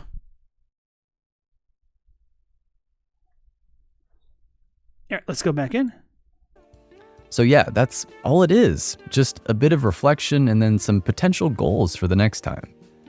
Despite the old school nature of this approach, I was honestly shocked at how much easier it made jumping back into the game. It saved me from that initial period of reorientation when I had some context as to where I was and what I was on my way to do. From the psychology perspective, journaling can help us avoid that fear of losing competence by supplementing our own memory. And as an added advantage, stating our own goals out loud or on the page can further enhance that motivation to keep playing. The second strategy is one that I stumbled on by accident, but my guess is that many people have already experienced this effect, maybe without even realizing it. When Halo Infinite finally came out, I was pretty excited. But if you played this game at launch, chances are you probably didn't keep up with it for more than a couple months. Despite the solid fundamentals of Infinite, the live service strategy was a total mess. The content just wasn't there, and there were a bunch of other annoying little things that needed work. So after a few months, I just stopped playing. And that really bummed me out because I love Halo. For a lot of the competitive games out there, that probably would have been the end of the road for me. But I wasn't entirely out of the loop. I would still get emails about new seasons, and most importantly, my YouTube algorithm would suggest videos about big updates that the game was getting. One channel in particular, shout out to Mint Blitz, would post regular news and reaction videos about the game. Every so often, I would get curious and check out one of these videos. And hearing about the exciting progress that the game was making, or how much fun people were having with the new content, that exposure actually replenished my motivation to log in. So that's the second strategy. Seek out positive exposure related to the game you're trying to get back into. Yeah, so I was going to build off this, so I'm kind of glad that this section of the video is kind of tying into something that I had mentioned a moment ago with like seeking out streams or let's plays. But I think another direction, which this kind of definition does cover, would be like reappreciating the art style of the game and getting that sense of like nostalgia of like wanting to go back into it perhaps could be that kind of positive exposure. For me, one really big motivating factor for replaying a game that I may have played like a ton of times or maybe even just like once or twice would be remembering the music if it's particularly good in certain sections, or having like a song or two just randomly get stuck in my head kind of gets me in the mood to like kind of greet an old friend again and see what's going on. So that tends to work a lot better for me with games that I've already completed, but maybe that does work for games that I haven't completed if that kind of experience stood out to me to begin with. So actually, I think that must have worked because I did eventually go back and play through like pretty much all of the Final Fantasies that I hadn't beaten. And then, yeah, I don't know. Levo, you just did some additional testing. Pulling those who live in death pushes them, but using Onyx's push still works to push them. You shared a video as proof on the Discord. Thank you, man. Yeah, that'll be really interesting to look into a bit more. Without Horns doesn't like survival games, but you like base building games. So it sounds like you like sandboxes. Oh, you think you'd like survival games, but not sandbox games? Because now it feels like you're saying two different things. Oh, well, if you're using a base to survive, I think I could see what you mean. So would you like a game like 7 Days to Die? If you've ever heard of it. In whatever medium works best for you. This can also be customized depending on what kind of game it is. For multiplayer and live service games, watching competitive gameplay or following new content updates might be effective. For single-player titles, you might find it more impactful to read through fan praise on the game's subreddit, or maybe have a conversation with a friend who you know loves that game. My personal go-to method is to read or watch positive reviews of the game. These reviews remind me of many of the reasons that caused me to like the game in the first place, making it much easier to build up motivation to experience it again.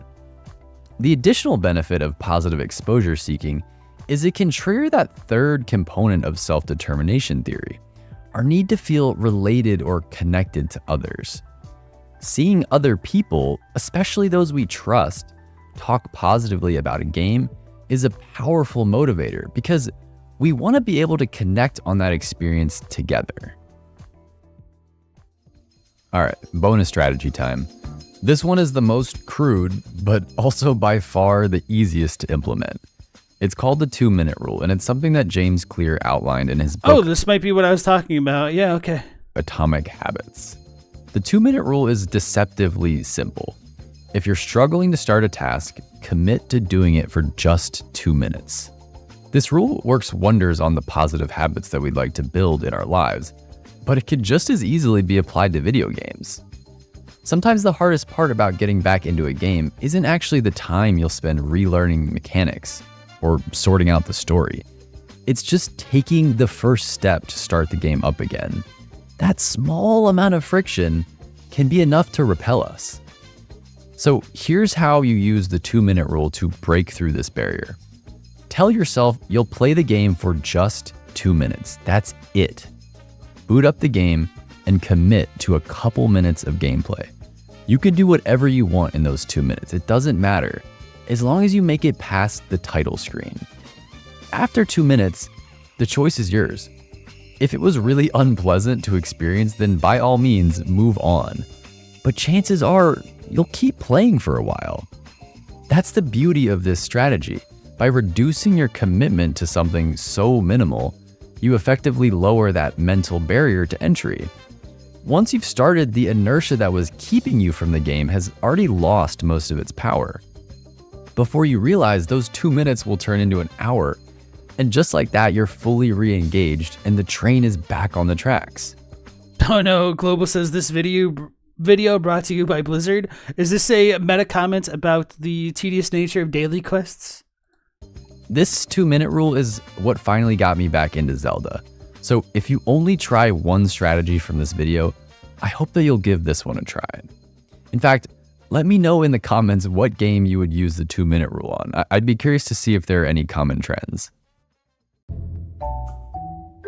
Getting back into a game, especially one that you put on pause for a while, can feel like a daunting task. It's a situation that is all too common for gamers, and I don't see it becoming any less prevalent in the future. Thankfully, there are super smart people out there who study why humans behave the way we do and how our brain circuitry actually works.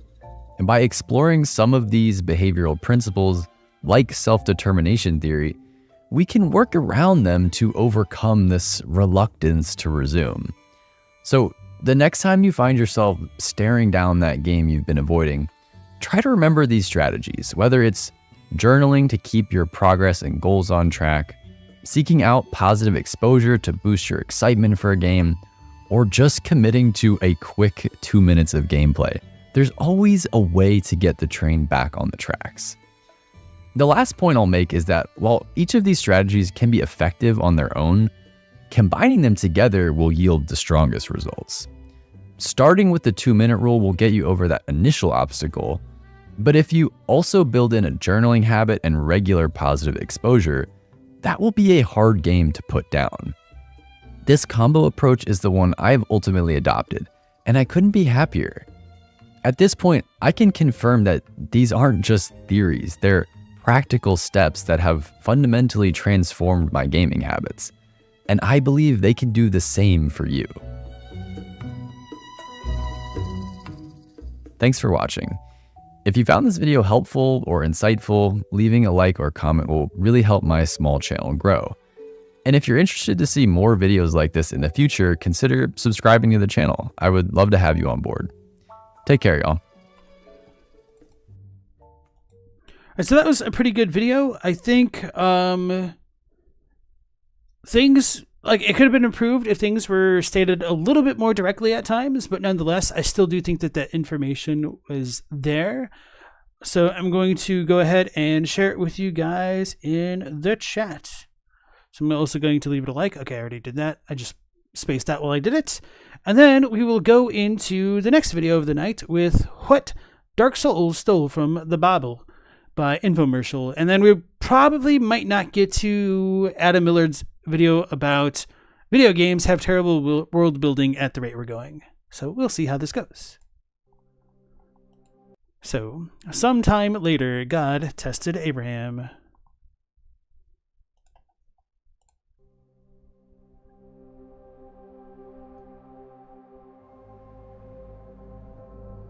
He said to him, Abraham, here I am.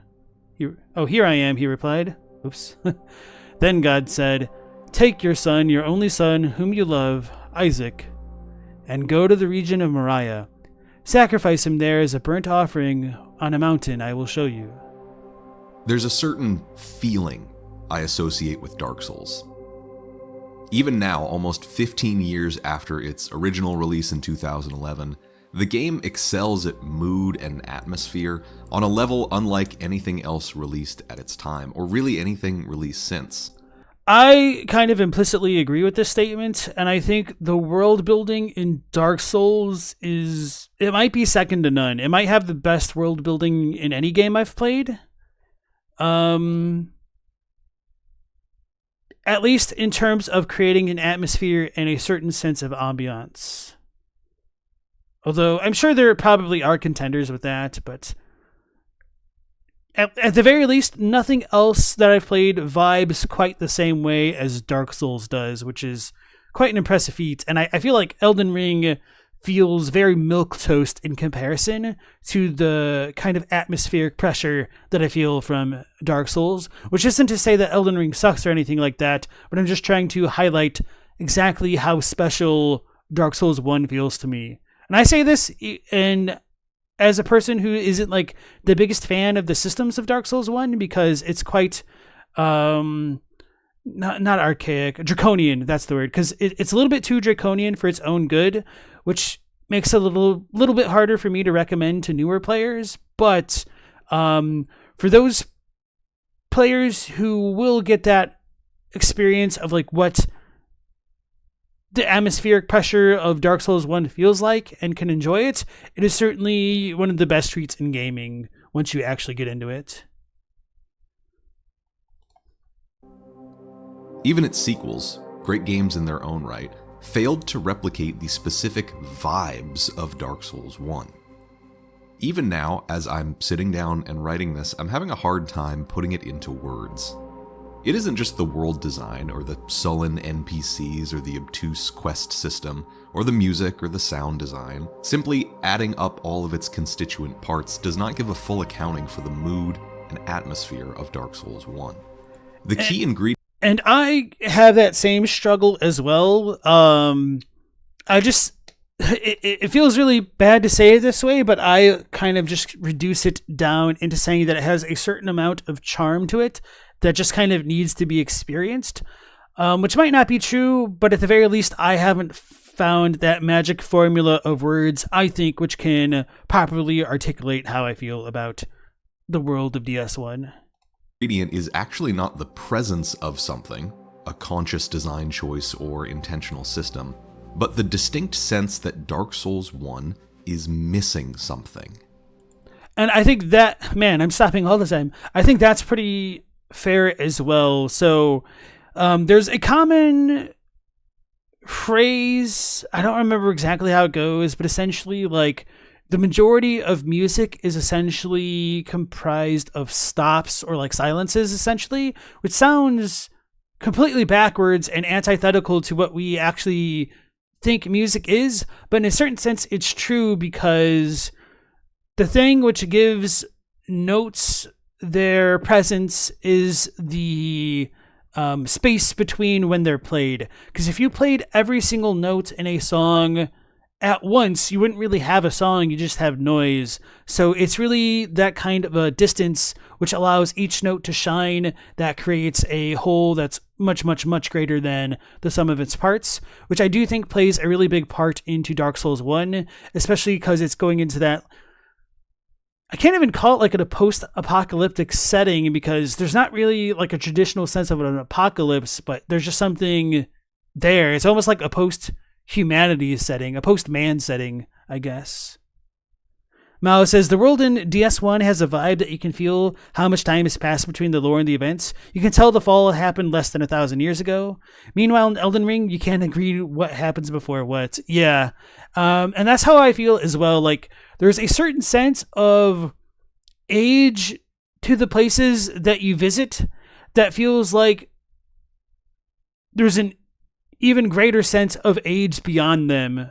So when you go into the Undead Burg and you get to that church right above here, where you just like go down, immediately to the right of that church, you find Andre in an even smaller chapel that has seemingly an even more ancient and historic significance that leads back down into the Darkroot Garden and whatnot. So there's layers to Dark Souls which just works so well on a fundamental level that you feel it rather than having it be told to you, which isn't quite the same as what you get in Elden Ring.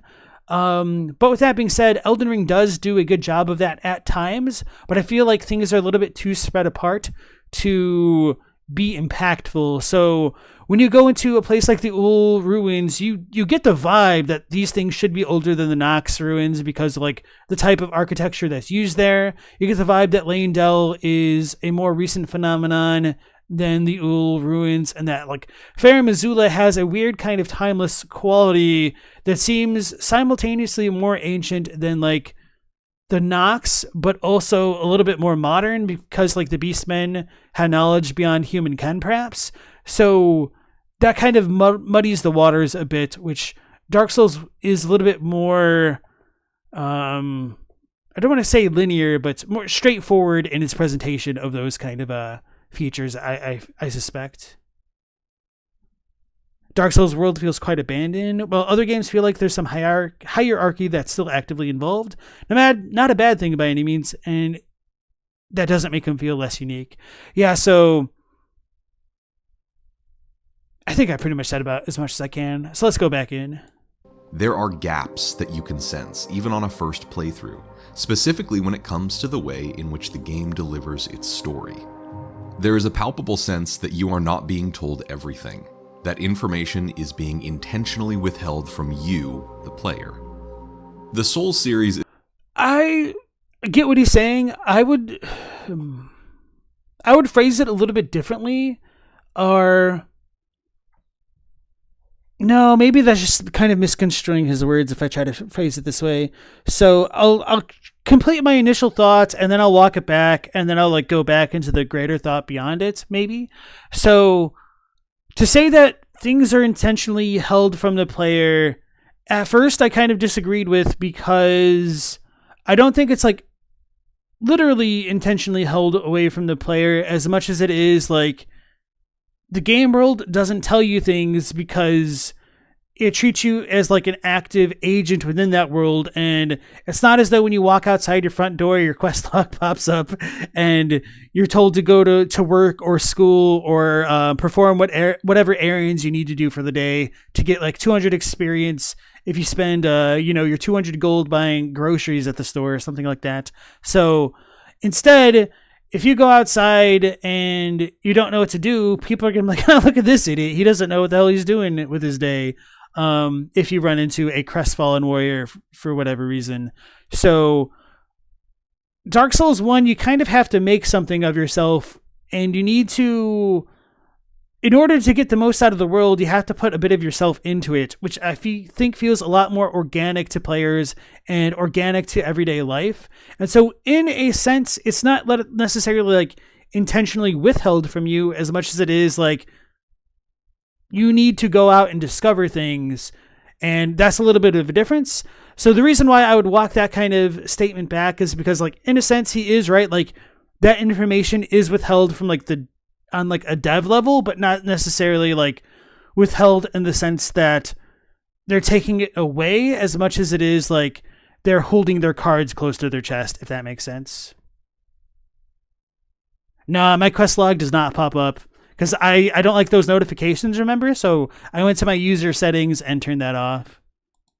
Is often praised for its opaque, player-driven, non-traditional style of storytelling.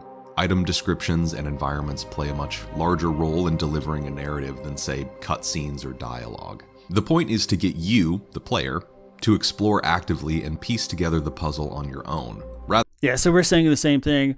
And now that I made that offhanded comment about your quest log popping up telling you what to do, I just kind of had the realization that that might not entirely be true, especially if somebody is really effectively micromanaging their time and they have like an assistant app on their phone telling them what they need to do throughout the day. So yeah, I can't really bring myself to survive that way. So I don't do it, but I guess people kind of do have their own quest logs popping up in a way. Rather than having the story delivered to you in a more passive style.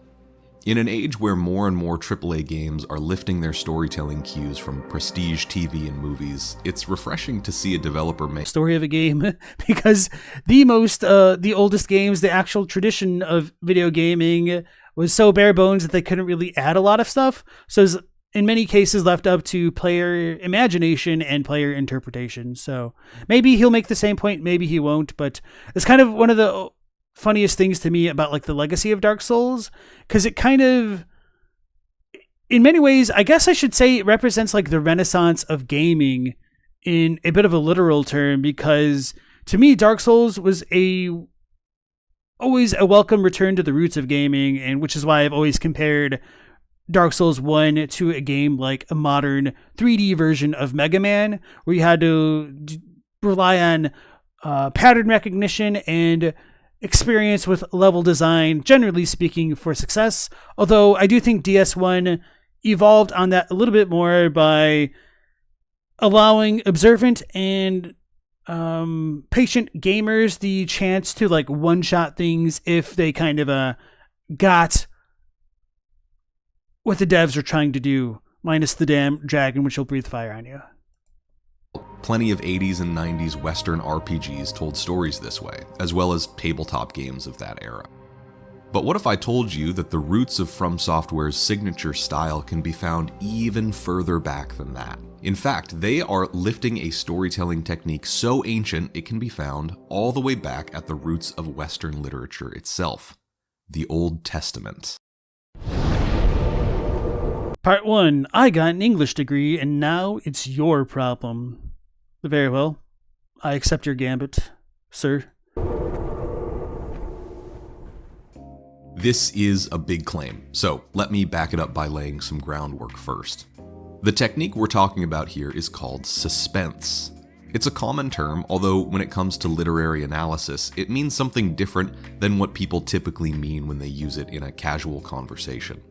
So, what is suspense, and what does it have to do with Dark Souls? To answer that question, we're going to turn to a book called Mimesis by the 20th century scholar and literary critic Erich Auerbach. Mimesis is primarily concerned with the ways different authors in the quote-unquote Western canon have depicted reality in literature, from the earliest biblical texts to Virginia Woolf. In the earliest section of his book, Auerbach contrasts two literary traditions found in the ancient Mediterranean world. He begins with Homeric epic poetry, with the Odyssey as his primary example. Homer's style is lively, its characters are easily defined, their motivations plain for anyone to see. When a character in the Odyssey thinks or feels something, it's not hidden from the audience. Typically, the character will voice their feelings, motivations, and opinions out loud, many times, to many people. The world is sensual, with long descriptions of the material culture of its characters. What they eat, what they wear, the weapons they wield, the battles they fight, the sun on your back, the sea breeze in your face. All these things are important to Homer, and he gives them a privileged place in his storytelling. Homer's style is immediate, descriptive, laid back, and it leaves little unspoken. He plays with time in Sorry, the reason why I laugh about Homer leaving little unspoken is because the Odyssey and whatnot were largely based off the tradition of oral storytelling. So I do believe that's part of the reason why it is the way that it is, because people were listening to it instead of like digesting it through books back in the day. Similar fashion. When a character remembers something, say a scene from years past, the audience is immediately transported there. It's not as if we see Odysseus's memories as the fleeting, fractured things they really are in human experience. We watch his recollections like a movie. He is just as present in the past with all of its relevant detail as he is in the here and now. And after we take a breezy stroll through all of his thoughts, feelings, and memories, we come back to the present having lost no time at all. The goal of this style is entertainment and enchantment by means of lively action, clever wordplay, and vivid description. The world is surface level, the most important things being what we can experience by our senses. There is no literary suspense here. To quote Auerbach, "For there to be suspense in a story, it must hang in the background, over our characters' heads. There must be hidden depths to their motivations, their knowledge, and their experience. These things, quote, must remain vibrant in the background, but Homer knows no background." I think another way to say that would be it may lack traditional concepts of depth, where everything is all on the character's sleeves as far as impersonation, which I don't know if I've ever done in my life. Anyway. So, how does this compare to the story I showed you in the beginning of this video, the story of Abraham and Isaac? The first thing that a reader will probably notice if they go right from Homer to the Old Testament is that sense of missing detail. We are not told anything about the setting. Where is Abraham? Is he at home? Does he have guests? Is he alone? Where is Isaac? Basic scene-setting details which we have in abundance with Homer are simply omitted. The author here does not regard them as important. This ambiguity extends to the divine presence in the story as well. God speaks to Abraham from an unknown depth. His voice emerges from nowhere and everywhere all at once. He's not on Mount Olympus, not in the midst of a lively debate or a tournament against other divine powers. There are no other powers. He is. So this kind of makes me wonder, since the Odyssey is essentially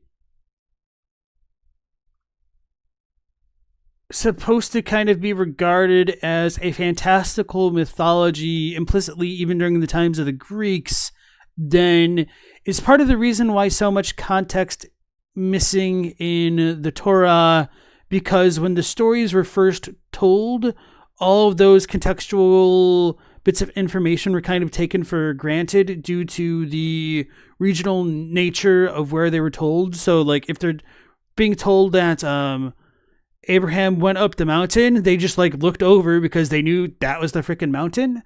And then of course the origins of the stories don't necessarily have the scope to keep in mind that these stories are going to be continually told for literally thousands of years. That might have an impact on things. So I don't know how true that is. That's just kind of me pontificating about it right now. The Iliad Part 2, okay. All right, let's dive back in.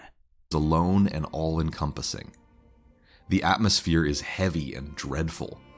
Auerbach describes it as taking place in a sort of time within time. These 3 days in the story, the journey to the mountain and the sacrifice ordained to take place there, are not linked to anything else historical or personal. We get no descriptions of their journey, only the leaden silence of a man escorting his only son, the guarantee of God's promise, to his death.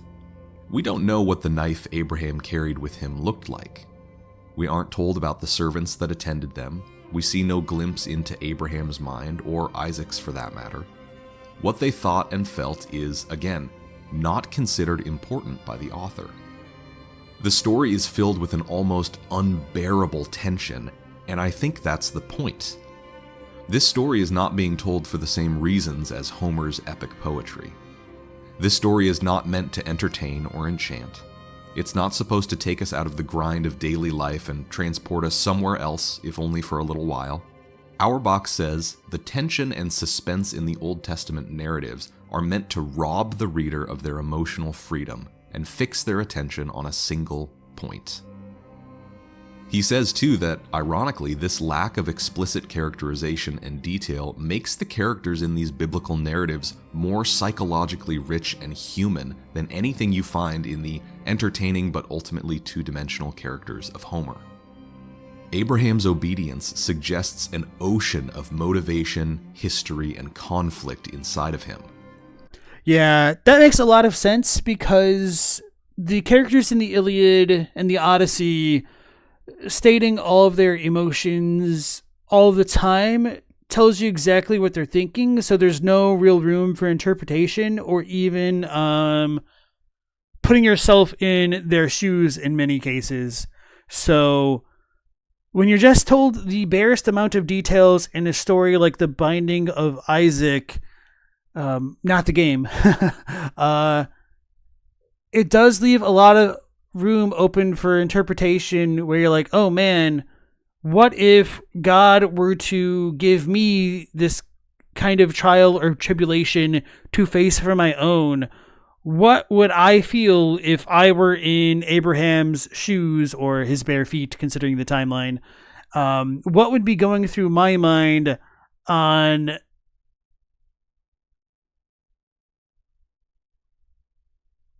like this journey as I go up this mountain with my only begotten son? So yeah, I kind of see where infomercial is coming from. Dark Souls stole the bare feet trend from the Bible? Okay, you got him.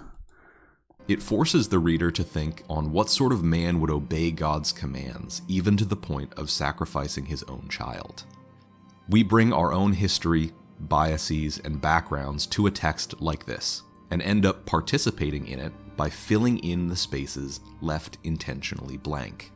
Yeah, and so Mao is saying the context is already there for the readers back in the day, and the suspense may not have even been intentional, which I think is very fascinating, because even if it isn't intentional, even if you like take that idea and run with the whole other aspect of literary deconstructionism with the whole argument of the death of the author, it still has an integral role in the way that these stories are told, which is why we continue to interact with them the way that we do thousands of years later. You don't agree with it? It's just the reader assuming things? You don't see this as deep? It's just me speculating? I mean, that's perfectly fine, but I mean, you ain't gonna stop me. Those blank spaces, that's suspense. That's the meaning of that literary technique. Our minds are drawn to the gaps, and when we have to fill them in ourselves, it fixes our attention on the story. There is an art to saying less, and only giving away just as much as you need to in order to keep the audience on the hook. Oh no, part 3, homeschoolers. So yeah, just to address what Mao said again a little bit more directly and less flippantly here, part of the reason why I posed the speculation the way that I did is because I've had conversations with others about like the nature of religion and what's required of the binding of Isaac, and they've expressed such experiences to me in the past. So while not necessarily everybody has to have experienced those particular feelings when contemplating about the binding of Isaac, that doesn't mean that there are people where like these kind of statements are not true. So there's always a little bit of nuance and depth to things like that. I'm going to assume since you clicked on this video, you already know what Dark Souls is, so I won't spend too much time by way of introducing it. The 2011 action RPG developed by From Software has been the subject of so many essays, think pieces, reviews, and videos that the sheer amount of ink spilled on this single game could probably fill its own Bible-sized tome. There's a reason for that. Probably more, because, I mean, if you just look at what Loki's Abyssal Archives, it's certainly already comparable to that. So when you add in all of us other lore tubers, or even just like reviewers or journalists, I would say probably orders of magnitude beyond that. But I don't know why I'm even bringing this up. It's kind of really inconsequential. Why this game has such a fanatical, analytical, literary cult around it, and not, say, Resistance 3 or Driver San Francisco, 2 games released that same year. It's because Dark Souls takes this ancient literary technique of suspense and omission and appropriates it for its own medium. In many ways, the atmosphere and storytelling of Dark Souls is a throwback, not a new invention. After all, how much did we really know about the inner life of Simon Belmont in Super Castlevania 4, or the internal conflicts of a character like Bomberman? Probably a lot, because he's a miserable pile of secrets, so we know all of him. Nah, I don't know. It's probably even the wrong Castlevania. In their early years, video games had much harder limits on what they could convey, restricted by the technology and computing hardware of their time. Their worlds and stories were necessarily spare and ripe for interpretation. But Dark Souls released in the age of the cinematic cutscene, in the age of stunt casting celebrity voice actors for your game, and when creators first began to aspire to the kind of storytelling, characters, and emotional beats that you might find in a blockbuster movie. Hell, only a year earlier in 2010, Epic Games put out a Gears of War 3 trailer with a Sun Kill Moon song in it, and it still gives me chills. Seriously, go watch that trailer again, it's absolutely incredible. Nowadays, it's almost a given that AAA games share writers' rooms and sometimes even directors with prestige television shows. Games like The Last of Us and God of War almost have more in common with an HBO drama than something like Diablo 2. This imitation and integration of storytelling techniques from television and film into the video games industry was a way for games to say, hey, we're grown up now, take us seriously. Dark Souls took a decidedly different approach. There are cutscenes, but they're few and far between, and mostly without any dialogue whatsoever. The characters you meet in the world aren't there to dump exposition on your head or even point you in the right direction. Many are outright hostile, actively trying to deceive you and send you down the wrong path. Even characters who don't try to cheat you or kill you will often just dismiss you out of hand and tell you to keep your distance. There is a palpable sense of tension and suspense in the world of Dark Souls that even the most grim, dark, serious, and mature games of its generation fail to replicate. At every turn, the game tells you no. No, you can't just save wherever you want to. No, we won't give you a quest log or a minimap. So I kind of wish I paused it a moment before he brought this point up, because it'll make my comparison seem a little bit more apples to oranges here. But obviously I'm in my own little like content bubble here, so I'm a little bit curious how much more scholarship, for lack of a better term, or how less scholarship, for lack of a better term, has been conducted on a game like Fallout 3 compared to Dark Souls 1. Maybe New Vegas might be a bit of a better comparison point, but I think Fallout 3 might be better for my purposes in this illustration, if for no other reason than it's a little bit less philosophically inclined, and there might be a little bit more silences or suspense between some of these things, but I don't know enough about New Vegas to feel comfortable making that kind of blanket claim. So in many ways, I think there are a lot of similarities between DS1 and Fallout 3, but I'm curious to see how deeply people have gone into Fallout 3 and its like background stories and its side quests compared to a game like Dark Souls 1.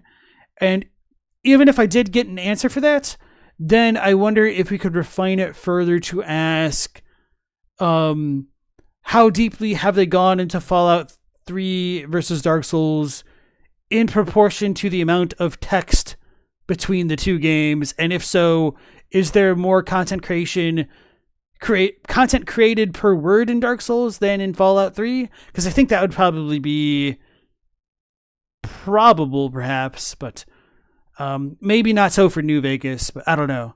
So why did I bring all that up? Oh yeah, just because like the post-apocalyptic world and this space, I guess, and their overall similarities, and being like bastions of games that are kind of like standing up against their peers at the time. Anyway, Without Horns doesn't think speculation isn't done with the Odyssey like this guy says. Oh no, I mean there's definitely a lot of speculation going on with the Odyssey, but I think he was just trying to illustrate a point that the nature of the speculation that can be done about the Odyssey might be fundamentally different than what you would get in the Bible. And with that point in mind, modern games might be more similar to the Odyssey, whereas Dark Souls is more similar to the Bible and the way that they present their stories. But I might be wrong about that, or there might be a little bit of nuance there as well. Because there's definitely been a lot of speculation done with the Odyssey. Don't get it twisted.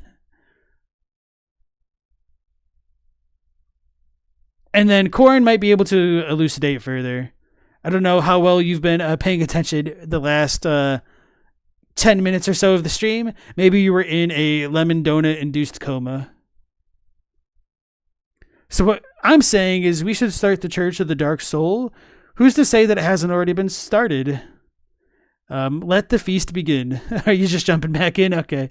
Yeah, so there's a lot of context that you may have missed, Corin. But you might have enjoyed this video. It's what Dark Souls stole from the Bible. And so far, Infomercial's claim is that the Bible's form of storytelling is more literarily suspenseful than the type of storytelling done in the Odyssey and the Iliad. And so because of the amount of space that's available for interpretation in a game like Dark Souls, that makes it more similar to the Bible and its brand of storytelling than the Odyssey, I guess. No, you can't fast travel right away, even if you took the Master Key as your starting gift and you went all the way down to Blighttown and now you can't get back out. Not that that happened to me or anything. This suspense extends even to the major characters and themes of the story. We know precious little of Gwyn or his family. We know Lordran is the home of the gods, but only hear shreds of information about outside lands. We don't know how big this world truly is, or how long it's been under the undead curse, or even how long we've been alive as a person in the world. The endings are similarly ambiguous. You can either sacrifice yourself to kindle the flame and extend the age of the gods, dooming the world to another cycle of everything that just came before you, or you can plunge the world into an uncertain future of darkness, with no fire to light the way. Throughout its runtime, Dark Souls is employing literary tension much in the same way the story of Abraham and Isaac does, to focus your attention, to suggest psychological depth, and to create space for reflection and interpretation. The game wants you to sit with an image like a man extinguishing the flame of the gods and ask yourself, what do I make of this? This invitation to interpretation is intentional on the developer's part, by the way. From Software director Hidetaka Miyazaki gave an interview once where he described his childhood experience of reading English language fantasy books at a local library. But since he didn't speak English fluently, he had to make up large parts of the story himself. He said he wanted to replicate that feeling in the player when they picked up the controller to play Dark Souls. When I read that interview, I couldn't help but feel a little kinship with Miyazaki. I was homeschooled, in case you couldn't tell. We had a lot of books in my house growing up, and when I wasn't learning times tables or making baking soda volcanoes, I read. I read everything I could get my hands on, just devouring all of the books in our home. And there was one book in particular that I was especially drawn to: the Bible. Like most people who are homeschooled in the United States, the education that I received was religious. That doesn't mean it was a bad education, but it was distinctly Jesus-flavored. From a very young age, I had a Bible of my own, and can I just say, it is crazy that so many people give this book to children and tell them to read it. Not that I think it's a bad book, quite the opposite, but it is intense as hell, and very, very distinct from the kinds of literature we typically give to children to promote reading and literacy. And I sort of blame this thing, and my obsession with it, for the way that I am now, and my taste in fiction, video games included. When I was just a kid, I was handed a dense, ancient, ambiguous, violent, suspenseful, romantic, millennia-spanning religious epic and told that it was the most important book in the whole world. When I read it, I didn't understand most of it. And to be honest, I still really don't know what to make of it. I think all I can say is that this book and Dark Souls feel compelling to me for the same reasons. Because they don't give away their secrets easily, and both in their own way make you, with all of your history and individual experience, part of the story. Thanks for watching. Okay, so I enjoyed that video quite a bit. I don't know if I would fully agree with the read on suspense with Dark Souls compared to the Odyssey as a point, but nonetheless, I think he tried to illustrate his arguments in a fair way, and so I'll just kind of take him at his word there and agree with the whole notion that a lot of the ambience of Dark Souls comes from its, I don't want to call it emptiness, but we could say it's spacing, I guess. That's probably not the best word either.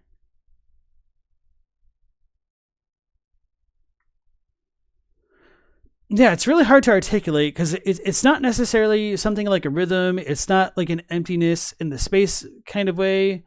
But I guess suspense is a good word, even taking it away from the literary aspect of the word suspense.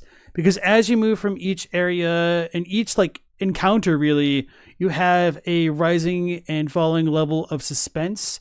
And because of the overall quiet nature of the game, it does become a much more cerebral experience than many other games, and you do get a lot of that experience in a game like Bloodborne as well, now that I think about it, because there's only like 2 ambient songs in that entire game, essentially. There's Hail the Nightmare that you can hear in Yahar Ghul, which gets muffled while you're in the Hypogean jail. Then you have the like odd choral choir singing song when you go to the orphanage that has like the strings, and then that's pretty much the entirety of the music except for when you're fighting a boss in Bloodborne. And of course, like the boss music tends to be a bit bombastic, perhaps a little bit overly so for my taste at times, but nonetheless, just the moment to moment exploration, you're just kind of left with your thoughts and the world around you, which is a very compelling thing. And now that I think about it, if I were to compare some of the feeling of going through Dark Souls to cinema, which isn't the most fair comparison to begin with, I think that there might be a kind of kinship between a game like Dark Souls and the movie Deliverance, if any of you have ever seen that. It's quite an intense movie for reasons which I did not entirely suspect, and I was really surprised at how early in the film the most iconic moment happens. So I really had no idea what the movie was about other than its most iconic scene, and I was quite impressed with everything else which followed it. So if you guys haven't seen Deliverance, I would recommend it if you're into a kind of like suspenseful film and not much of like a horror type film. It's kind of hard to compare it well with other genres, I think. I don't know. So Corin gets what he's saying. Sorry, let me try to read that. You don't agree with that final reference point as Miyazaki purposely obscures the lore. So you might have missed the part earlier in the video where he was talking about the lore of Dark Souls is obscured, not... And the reason... So let me restart. The lore of both the world of Dark Souls and the Bible are kind of obscured because of what the authors are making known important to their respective audiences, I guess might be one way of phrasing things here. So while yes, there are aspects of Dark Souls which is intentionally obscured, part of that obscurity feels a bit more organic to the game of Dark Souls and even real life in many ways, because we aren't just ever spoon-fed the answers like we are with the Odyssey or something like that. And so that's kind of what he was building off of from the beginning.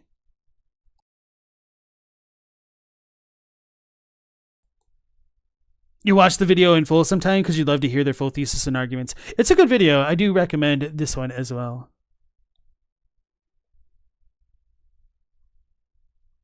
So, okay, I think I'm caught up with chat and everything like that. So we are pretty much at the normal ending time of the stream. So I'll have to save Video Games Have Terrible World Building for another time. So maybe tomorrow or something like that. So, okay, folks, that'll be it for tonight's stream. We'll be going live again at 10 p.m. Eastern Standard Time. And we'll probably be starting the Armored Core 6 playthrough on Sunday, once I get the disc and everything. So stand by for more information about that if you are so inclined. And until the next stream, and even beyond, take care, stay safe. Last Protagonist out.